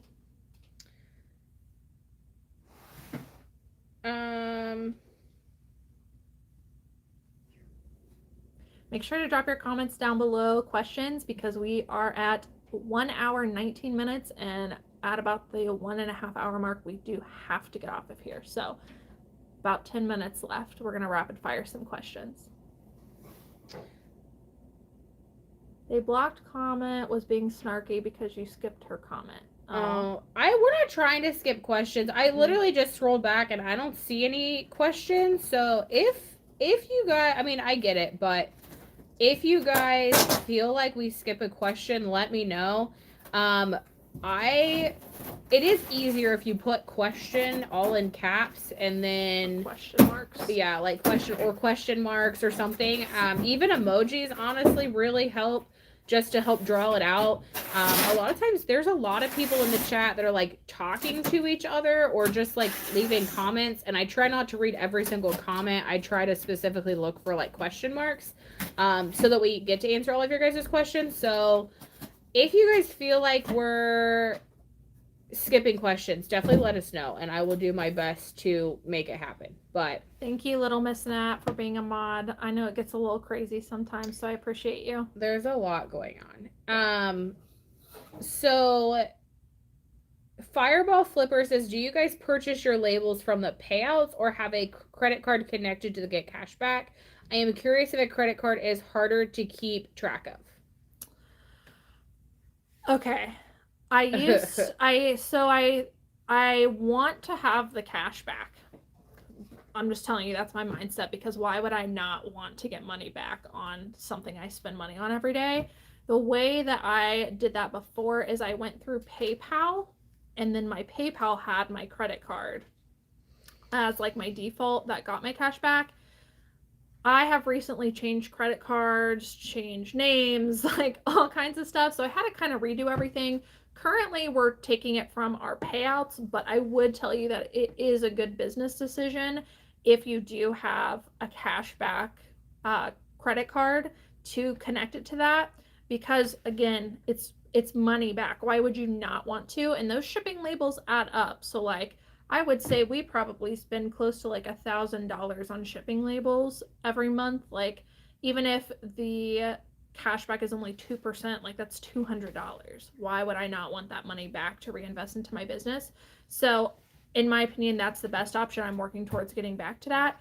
However, I will also tell you that you really want to check your credit card company and what rules apply to you, because I do know that there are a lot of restrictions with credit cards that you can only have so many transactions before they'll charge you a fee per transaction. And like us, if we're shipping out, 30 to 40 items a day on average, that's 30 to 40 transactions sometimes that are getting charged. So like, you want to look at your transaction limit is all I'm trying to say, to be careful of that. But if you're within your rules of that, why would you not want to get cash I never back? thought about that. Yeah. Ever. I don't know why, but I didn't. That's a good call out. Yeah. Josefina says she lives 15 minutes away from the bins. Huge blessing. Yes. Yeah. Chandra, I don't know where Clinton Township is, but Cayley did go Clinton Township.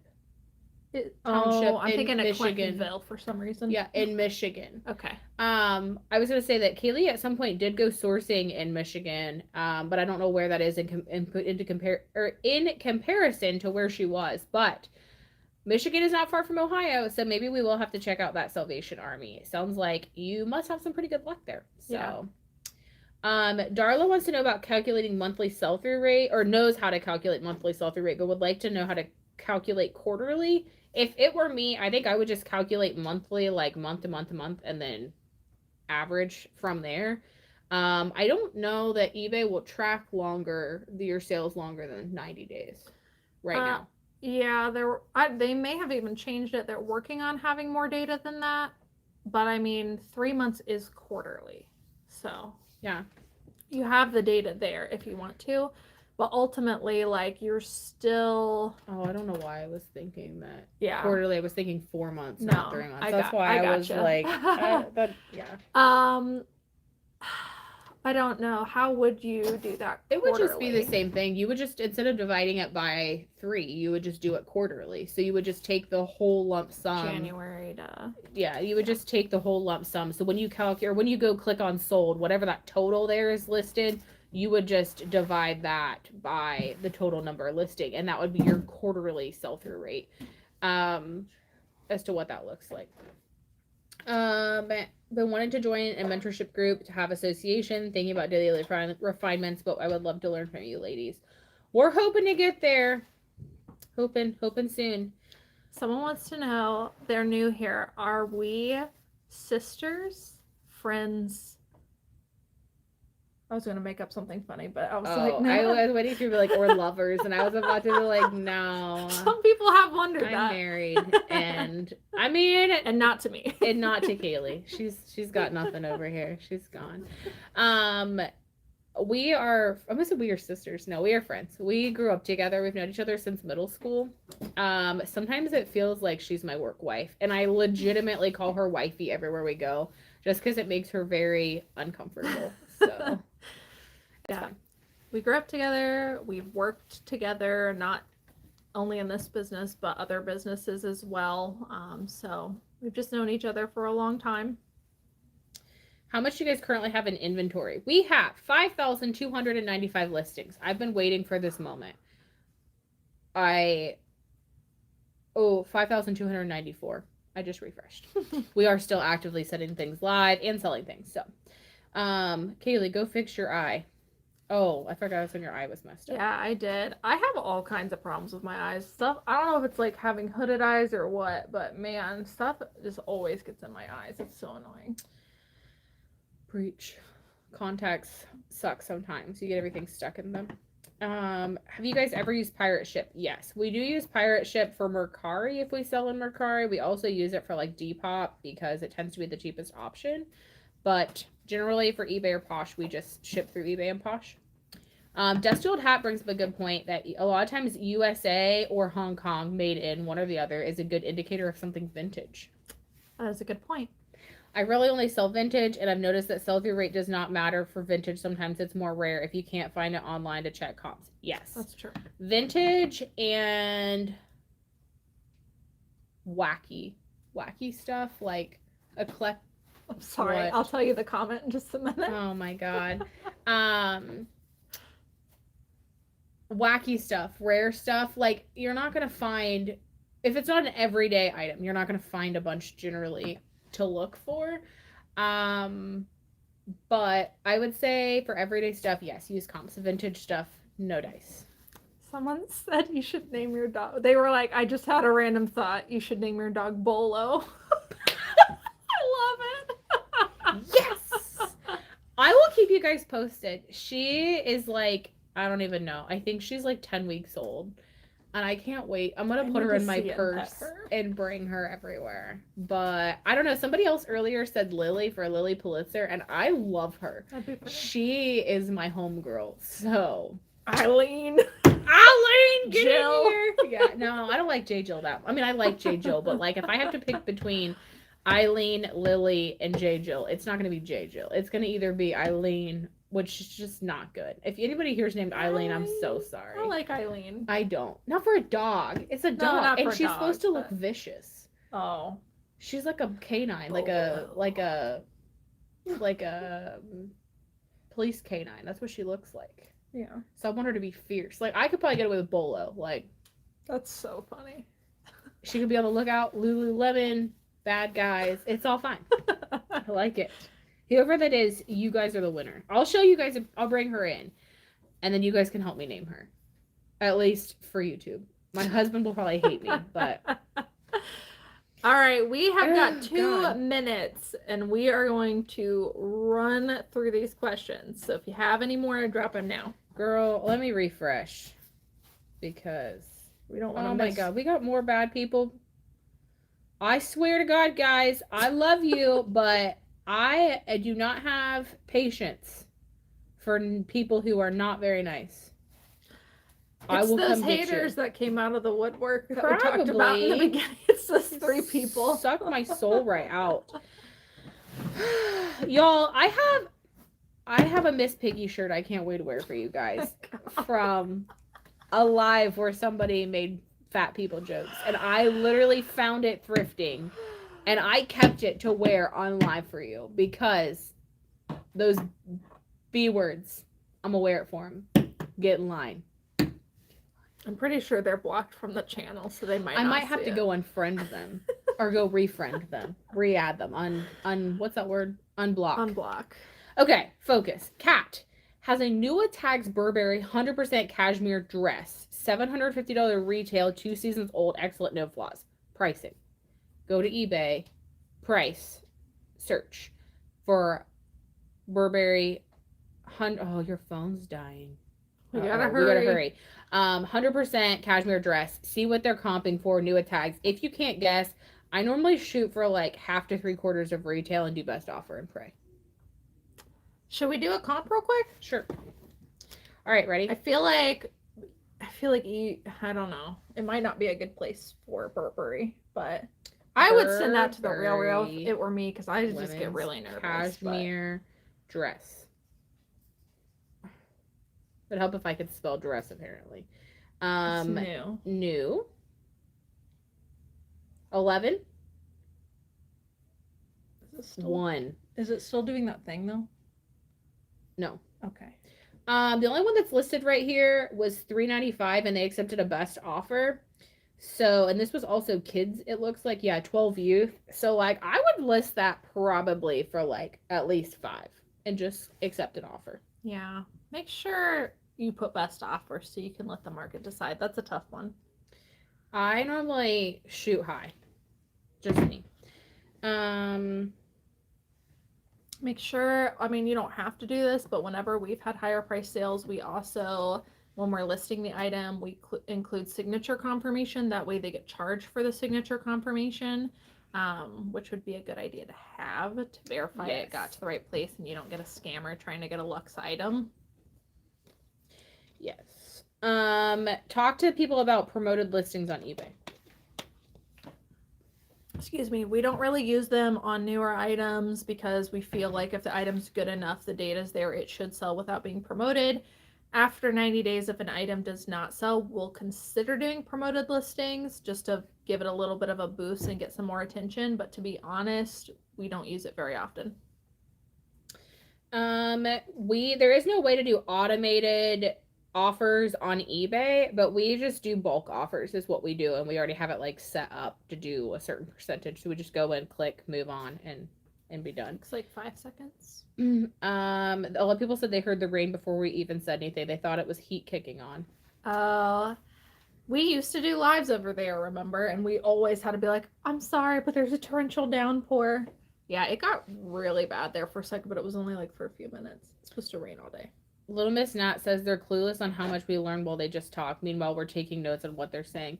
Y'all, we've been talking about doing like a car podcast in a way. Cayley and I have to figure out how to mic that up and make it work. But I'm also slightly terrified because I have to really shelter what I say on YouTube when we're here. And I worry if we get in the car, like I digress so horribly when I'm just watching the road. And we would edit it. It would not be live. There's no way. I would get us demonetized.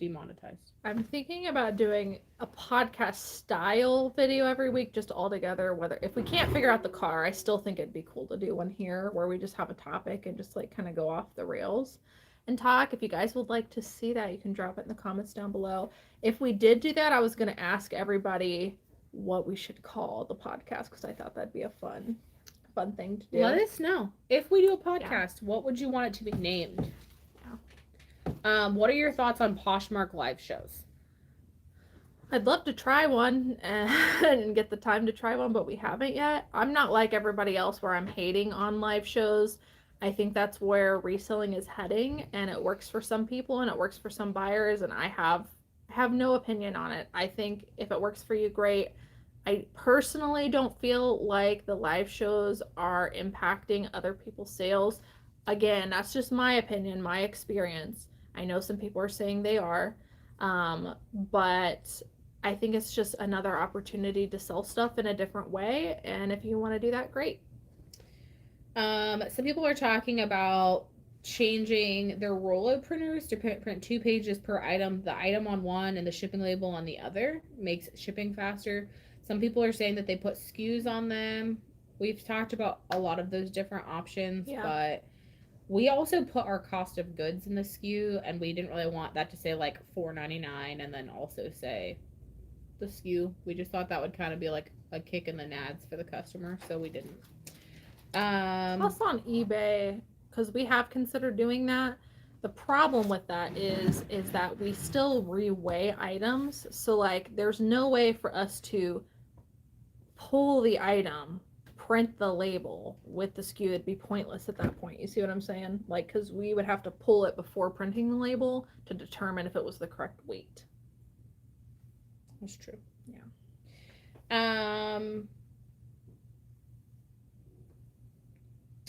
Somebody else just asked a question about Jessica, when you are trying to take an item down off Posh that has watchers, if you change the brand or the size and then relist, it should kick the offers off, and then you should be able to go on and end it. I think I saw somebody answer that later, but I can't find it, so I'm just going to answer it again. We do not print with pictures. We have the photo up, print the labels, and then match the item with the photo based on like the user's buyer name. Or the buyer's username. God, my words are getting scrambled today. That's the easiest way for us, but I do want to make sure that the item is right. We do verify with the SKUs as well with the location. So we have, I don't know, we'll say Lily Pulitzer, the number is 32, and we see that on Posh, and I have the label and it says at, I don't know, Well Traveled Clothiers. Like I would know, okay, what at Well Traveled Clothiers got this dress. The number on this dress is 32. This label therefore goes with this item, and then we would put it with that item and then package accordingly. Maybe we should do a bulk shipping video. We could do that. I don't know that I ever have. We could do that. I don't think you can list on Poshmark that items are listed on other platforms. Poshmark is really weird about you listing like Instagram, eBay, like it flags all of that. I've even had buyers like message, I've gone to message a buyer and been like, hey, I'm sorry, this item sold on a separate platform. Like, I'm sorry. And it's flagged that and saying that like, we can't encourage people to use other platforms. So they're like very antsy. I don't think that they would let you do that. I've also sometimes tried to use the keyword Instagram because like for like really trendy options, and it wouldn't let me do that either. So I would be surprised if you were able to bypass it, but you could try. There's a lot of comments still. I know, my God. What is the minimum amount of profit you look for on most items? $15. We're really fast, going fast here. $5. If I pay $5 and sell it for $25, excluding any of like paying people and all that, just the fees and the cost of goods, that lends us with a $15 average profit, 5 into 25. Yay pie, they say. Do you intend to do Posh shows? We talked about that, sorry. We'd like to try, but I don't think it'll be a significant portion of the business. How does your team keep track of Bolo brand tags, especially when you hire someone new to reselling? Y'all, I have a pretty eidetic memory. Like if I see a logo or like a label one time, I'll remember it. That's where I found those purple jeans. Cayley didn't even show me that label. She just said, hey, these purple pants sell well. And I was like purple colored pants? And she was like, no, the brand. And I was like, okay. And I came across them and I was like, oh, these are good. We do try to share labels with each other. Whenever we find something, we like physically show it or like take a picture and send it so the other person can see it. But honestly, we just pray for memory to hold out. Yeah, we also have like we're starting to have 2 meetings a week, and like we use those opportunities for training. So like if we think of it, we'll bring that brand back up again. But ultimately you're gonna forget stuff. But we try to teach not to memorize a brand, but to memorize what makes a brand valuable, so that when they come across like a really plain label that has tacked on tags, they know to look that up. So they don't actually have to memorize it. They just have to know what typically higher end brands have as factors. That way they don't have to memorize everything. What would your interview process be to hire a sourcer? Do you ask them to list off their bolos? I ask them to think about every brand that they've ever thought about that was ever good, and I ask them to throw it in the garbage and start over. This is just, honestly, yeah, that's true. This is just my opinion, but I almost would rather hire someone who has no experience sourcing or thrifting for resale whatsoever, because then you could teach them your way and they wouldn't have to battle what they already have in their brain that they think are good brands. Because I've seen it both ways. I'm actually, we're dealing with that right now, where we have someone who, you know, likes picking up a certain brand, but it doesn't fit what we want. And we're having to kind of shift mindset. So I would almost rather look for somebody who had the skill set of they could stay on track, they were willing to drive, they're fast paced, they learn quickly. I would focus on skills that a sourcer should have versus how much do they already know, because I would almost rather get someone with a clean slate. Agreed. Is there a brand that you will not sell because it may be problematic regarding Veros? I don't know about Veros, but like luxury items, we've already mentioned we're really cautious with. Veros, I know like Onesie and Gerber, I think might be one, but we don't really sell baby items very often. The only one that I can really think of that we stopped picking up at a certain time was Allbirds, and that was because I had evidence in my face that like people were getting like they were going after them, and then sell-through rate dropped after that, so we didn't have to worry. But for the most part, I don't really worry about Veros because most of the stuff that we sell isn't on the Vero list. So, do you guys do online or retail arbitrage or only thrift? We mostly do thrifting. Occasionally we'll try online arbitrage, but usually it's like only a couple of items, so it's 99.99999% thrifting. Joyous Vintage says, what's your stance on selling insensitive items? I saw some Nazi memorabilia at an estate sale and people were buying that stuff to resell. It seemed like a recipe for disaster. Yeah, I don't know that I would go that far, but like I have sold some what I would consider like risque things before. I'm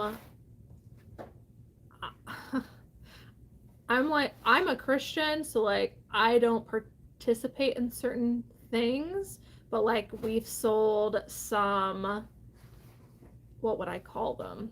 Try not to offend anybody, but like some things against my beliefs, but they were profitable and rare items, and like I don't feel bad doing it, and I don't worry about somebody getting offended because there are clearly buyers because the evidence is there in the solds. Nazi memorabilia, I probably wouldn't go that far, but like we've sold some like risque like Sex Pistols vintage t-shirts before. We've sold some that guy licking that boot. That was interesting. Yeah, we've sold some like, again, risque things. We've sold some wrap t-shirts with language on it, and I personally don't feel bad for it as long as there's evidence that people are buying it, but I personally would not go as far as that. I think the most controversial thing I've sold and still continue to sell is that the Cleveland, what was it, the Chief Wahoo logo, they stopped using that logo because they found it to be insensitive and offensive. I know that that's more rare, so whenever I find a vintage Cleveland Indians t-shirt and it has Chief Wahoo on it, I get it and I sell it, and I don't feel bad for it, but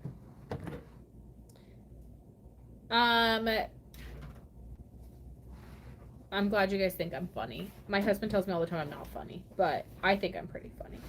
It's just because I word vomit all the time. Isabella says, you mentioned there's a way to view which categories do best for you on Posh. Is there a way? I thought it was only on eBay. I don't know that we've mentioned that other than at Posh Fest. You can pull your sales reports. Oh, you know what? I think it's on Closet Insights. I think there's a way, if you go to my seller tools and go to my Closet Insights, you can kind of see brands and categories that you're performing on. Oh, yeah. It's very limited data. It's like they'll give you a bar graph, but they won't necessarily tell you how that compares to what you have active percentage wise. So like you would have to really dig deep into like sales reports and manipulate your spreadsheet to figure that out. But if you just want to like glance at it, go to Poshmark, My Seller Tools, Closet Insights, and it should be there. Not Dusty Old Hat, Donald Fox. Thank you, Dusty Old Hat, for trying to make sense of it for him. Donald Fox, let me just be clear. Sell-through rate on comping an item is the number of items, like you search the whole listing, Talbot's woman's long sleeve shirt size 1X, whatever. So you search that, you're going to get the amount available in either new or pre-owned, whatever it is. If that's 1, and then you go to sold, and that's 1, that would be 100% sell-through rate. That's how you focus on the sell-through rate of the item itself. Meaning in 90 days, that item is supposed to be a guaranteed 100% sell-through. The dividing it by 3 is if you have a Posh or it'd be either Posh or eBay store, and you wanted to know what your store sell-through rate is.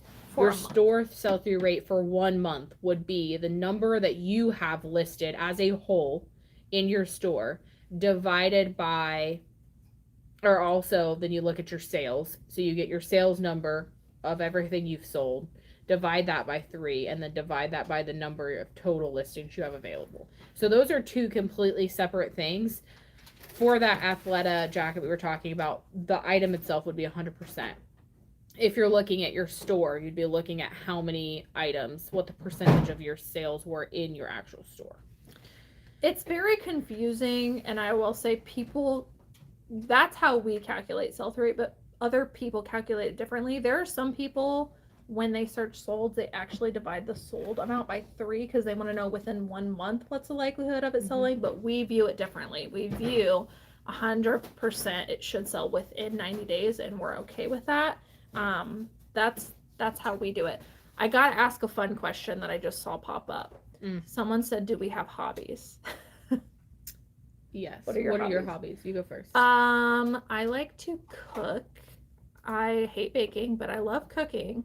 I would consider myself pretty savvy at cooking. I have a lot of knowledge in it now, and I practice a lot.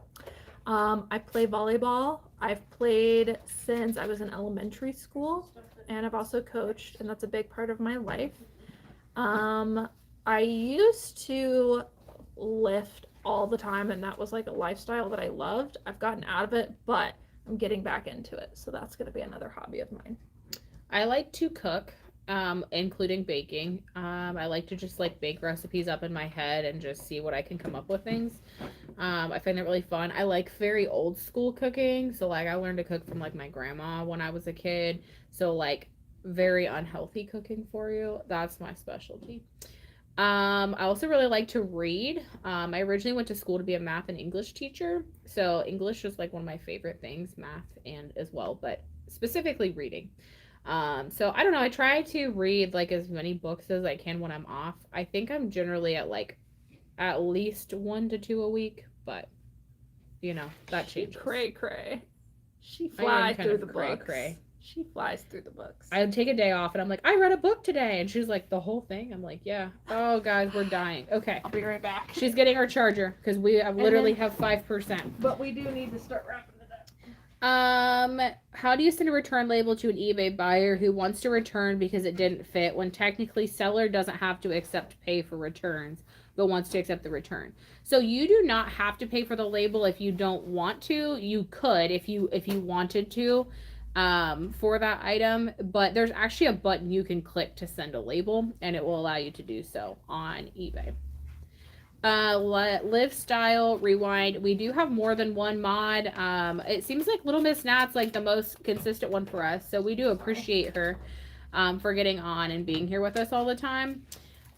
We will probably get some more mods, but honestly, I don't recognize a lot of you guys, so I need to recognize some of you guys some more, and then I'll probably attempt to upgrade you guys into being mods for us, if you don't mind.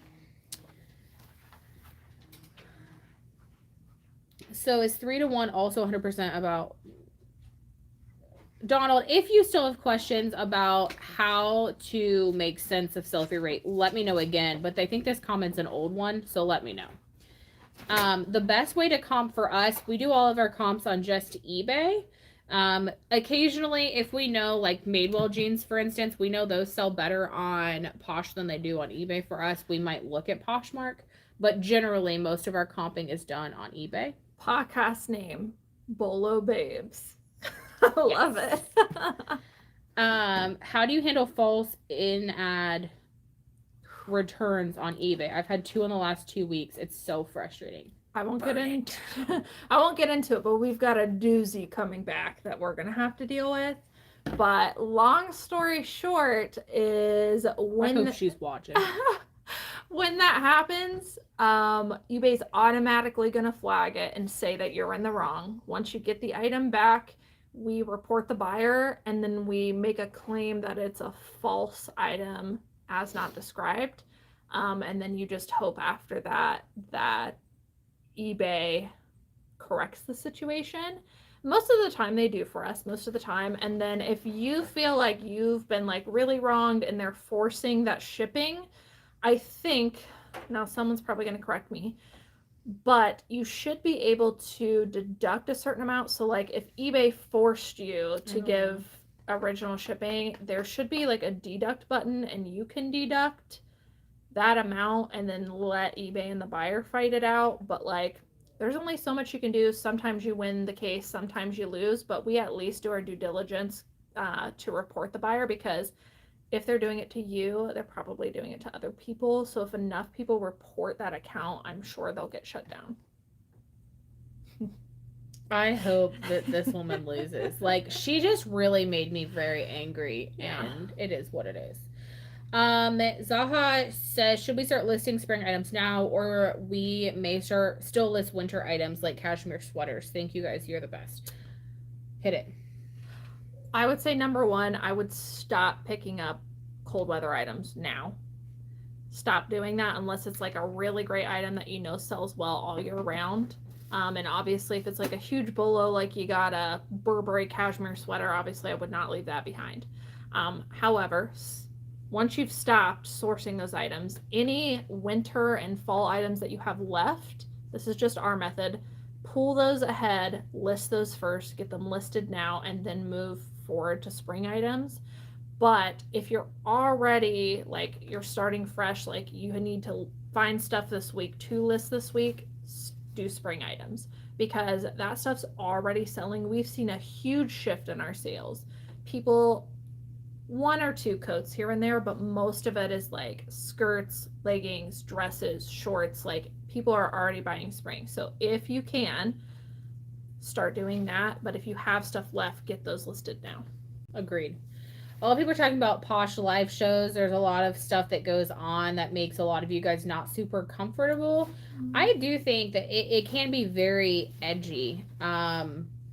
You do have to be very careful. I think people get on live shows and they like forget what they're doing and just start rattling on, which honestly happens to me quite a bit. I do try to be very careful about what I say, and there's a lot of times where like I'll pause and be like, and really try to think things over. But I do think people ramble. Somebody said that somebody was giving out medical advice. I would not do that. There's a lot of times where we deflect and say we're not going to blank because we know it's not smart. So it's probably hard because people feel like they're talking to their friends, and it feels like a one-on-one conversation almost. So I think people let their guard down, but at the end of the day, like, you still have to protect yourself. It is very hard to think about, but don't let that ruin Posh shows for you, for everybody. Yeah. I just would not do Posh shows with those people anymore. I've watched a couple. There's a woman I follow on Instagram that I've just like become pretty good friends with through Instagram. And she was doing one the other night and I watched it just to kind of see what it was like. I haven't purchased anything yet from a live show, but I think I might delve into it just to kind of see what it looks like. But there's definitely some cool concepts with it. There's somebody else that commented and said a few before they shipped or sailed the ship. So yeah, we appreciate you guys watching. There's some people who say that they love us. We love you too. You guys are so sweet.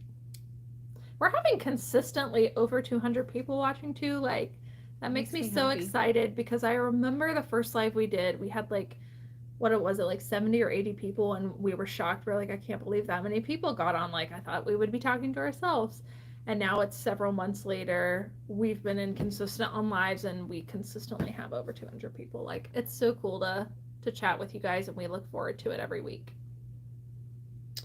Somebody wants to know what Veros are. Someone answered them in the comments. Oh, good. Oh, right here. Mm-hmm. Dirt is better than diamonds. Says I am their spirit animal. They used to have an Amish type bakery on our farm. I don't know where you're from, but I will come bake with you because I love it. We have one of our girls here. Her and I have that in common. She likes to bake too. She made me Oreo balls and strawberry cake pops. Those were the bomb. Like, she is not helping me lose weight, but it's fine. We're doing it together, so it's great. I love her.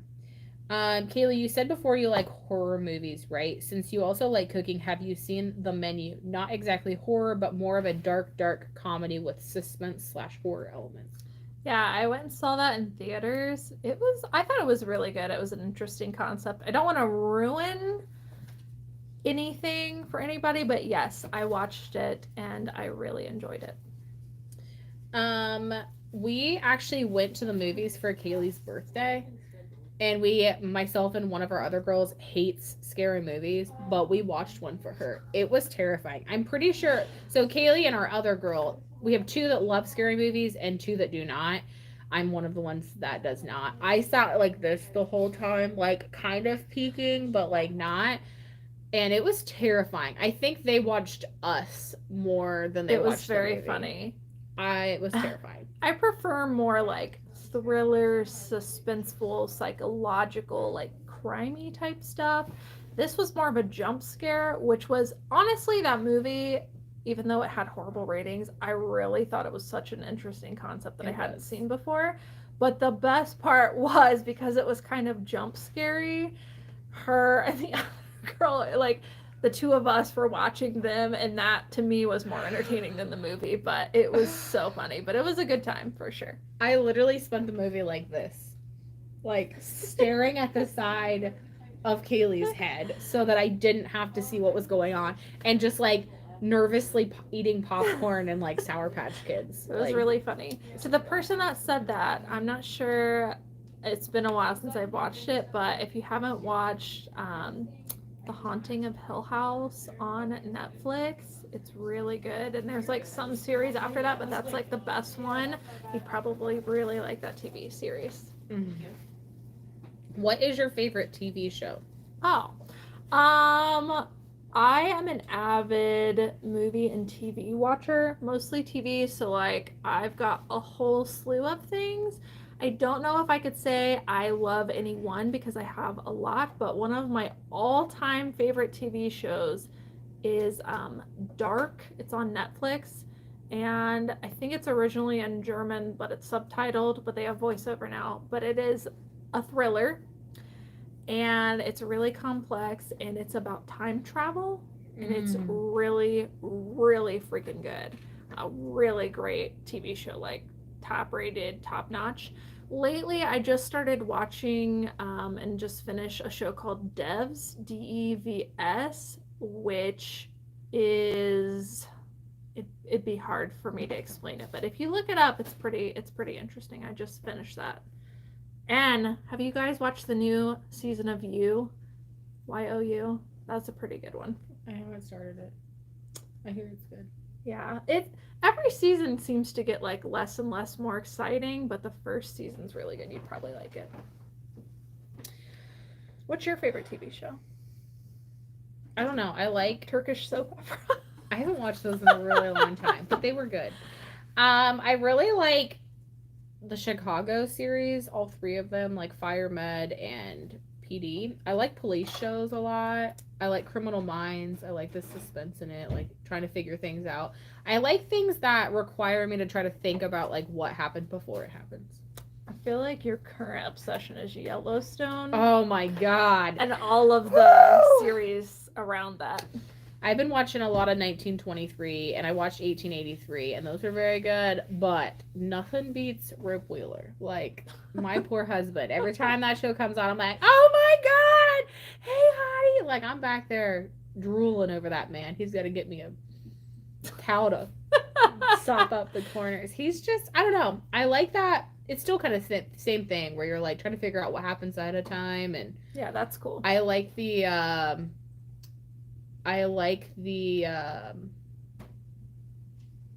don't, not really fighting. They're not fighting, but like the justice people. I like people who just like give people justice when they suck the life out of people. Yeah. Like I love That's seeing good. people get even because I can't do that in real life, but I'm like like if I could You be could. ripped in real life and not go to prison, like it might happen. Like something about just grabbing somebody and like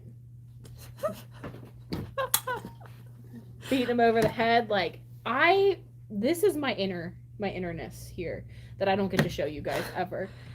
I saw it like 10 people just joined, and you're like something about grabbing. they had to have come in during that. So sorry, we're talking about TV shows Yeah. and getting to beat people up. I love talking about stuff other than reselling too. It's good to see that like we have a good mix, because she thinks I watch like really weird shows, which to be fair I do. I don't But think so. they're very different. But I saw somebody knew what Devs was. I didn't see anybody mention Dark, but top notch show. I love Handmaid's Tale too. That was a really I good haven't one. watched that yet, but I did So- buy the book. I haven't read it yet. Did you? I haven't Mhm. read the book. I probably will. I'll give it to you when I'm done. That'd be cool. All right. We are over 2 hours, guys. Remember when I said an hour and a half and we were going to get off? Okay. Do we have any more questions? I don't know. Thank you guys for chatting with us about TV shows. If you have any suggestions, that'd be cool. I saw someone mention a scary movie and said never again. Something about Horizon. I've never heard of that. I need to look at that. Do you add the word spring to your titles? No. Not usually. Not unless it's like super springy, like, and we had no other keywords. Not exactly a horror movie. Oh, I messed it up. Not exactly a horror movie, but a bit violent, but great movie. Upgrade. I rewatch it every month. Upgrade. I will have to look that one up. I haven't heard of that one. I found Friday the 13th horror movie 80s version VHS at the bins. That's awesome. That's cool. Oh my god, You is so good. The director of Devs made Ex Machina and I don't know what that even says. My boyfriend just told me he's like a real nerd, like film buff. And when we started watching Devs, he was like, you know what else this person made? The Ex Machina or Machina or whatever. And so that's on my list next. So I know what you're talking about. I'm excited to watch it. It did look very interesting. My first horror movie was Event Horizon Never Again. Yeah, that's the one I want to look up. I have not started watching SEAL Team, but man, it's got that Derek Morgan in there from Criminal Minds. I could watch him too. I miss Shamar Moore. He was very good in the original Criminal Minds. I also miss the guy who plays Hotch. He was a really good actor too, and they banned him because he like started fist fighting people on the set. Oh my gosh. And I've missed him. Like he was a jerk in real life and on the scene, but like he played it well. So I will watch SWAT at some point.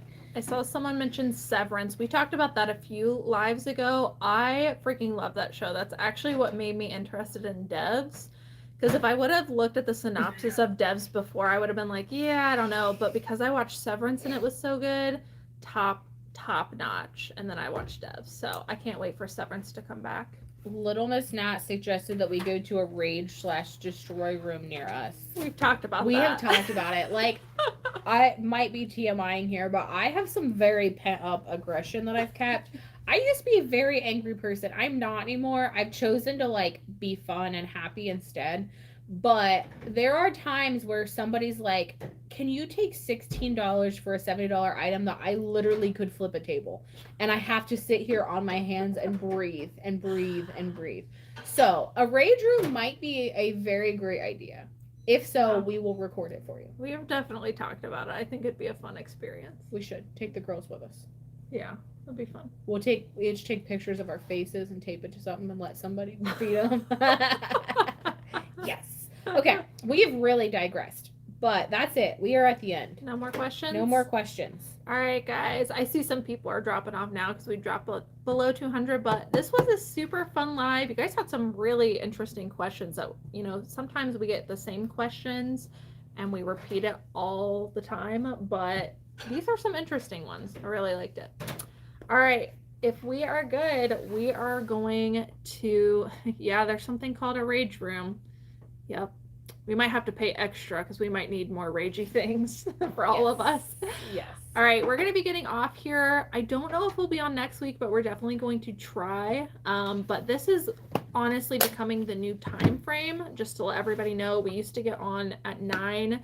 We've since moved it to like 10:30 because we've had so much to ship and just a lot going on. So it's made us more consistent, which has been good. Yeah. So for anybody watching, we are typically doing them around 10:30 now. Just so you guys know.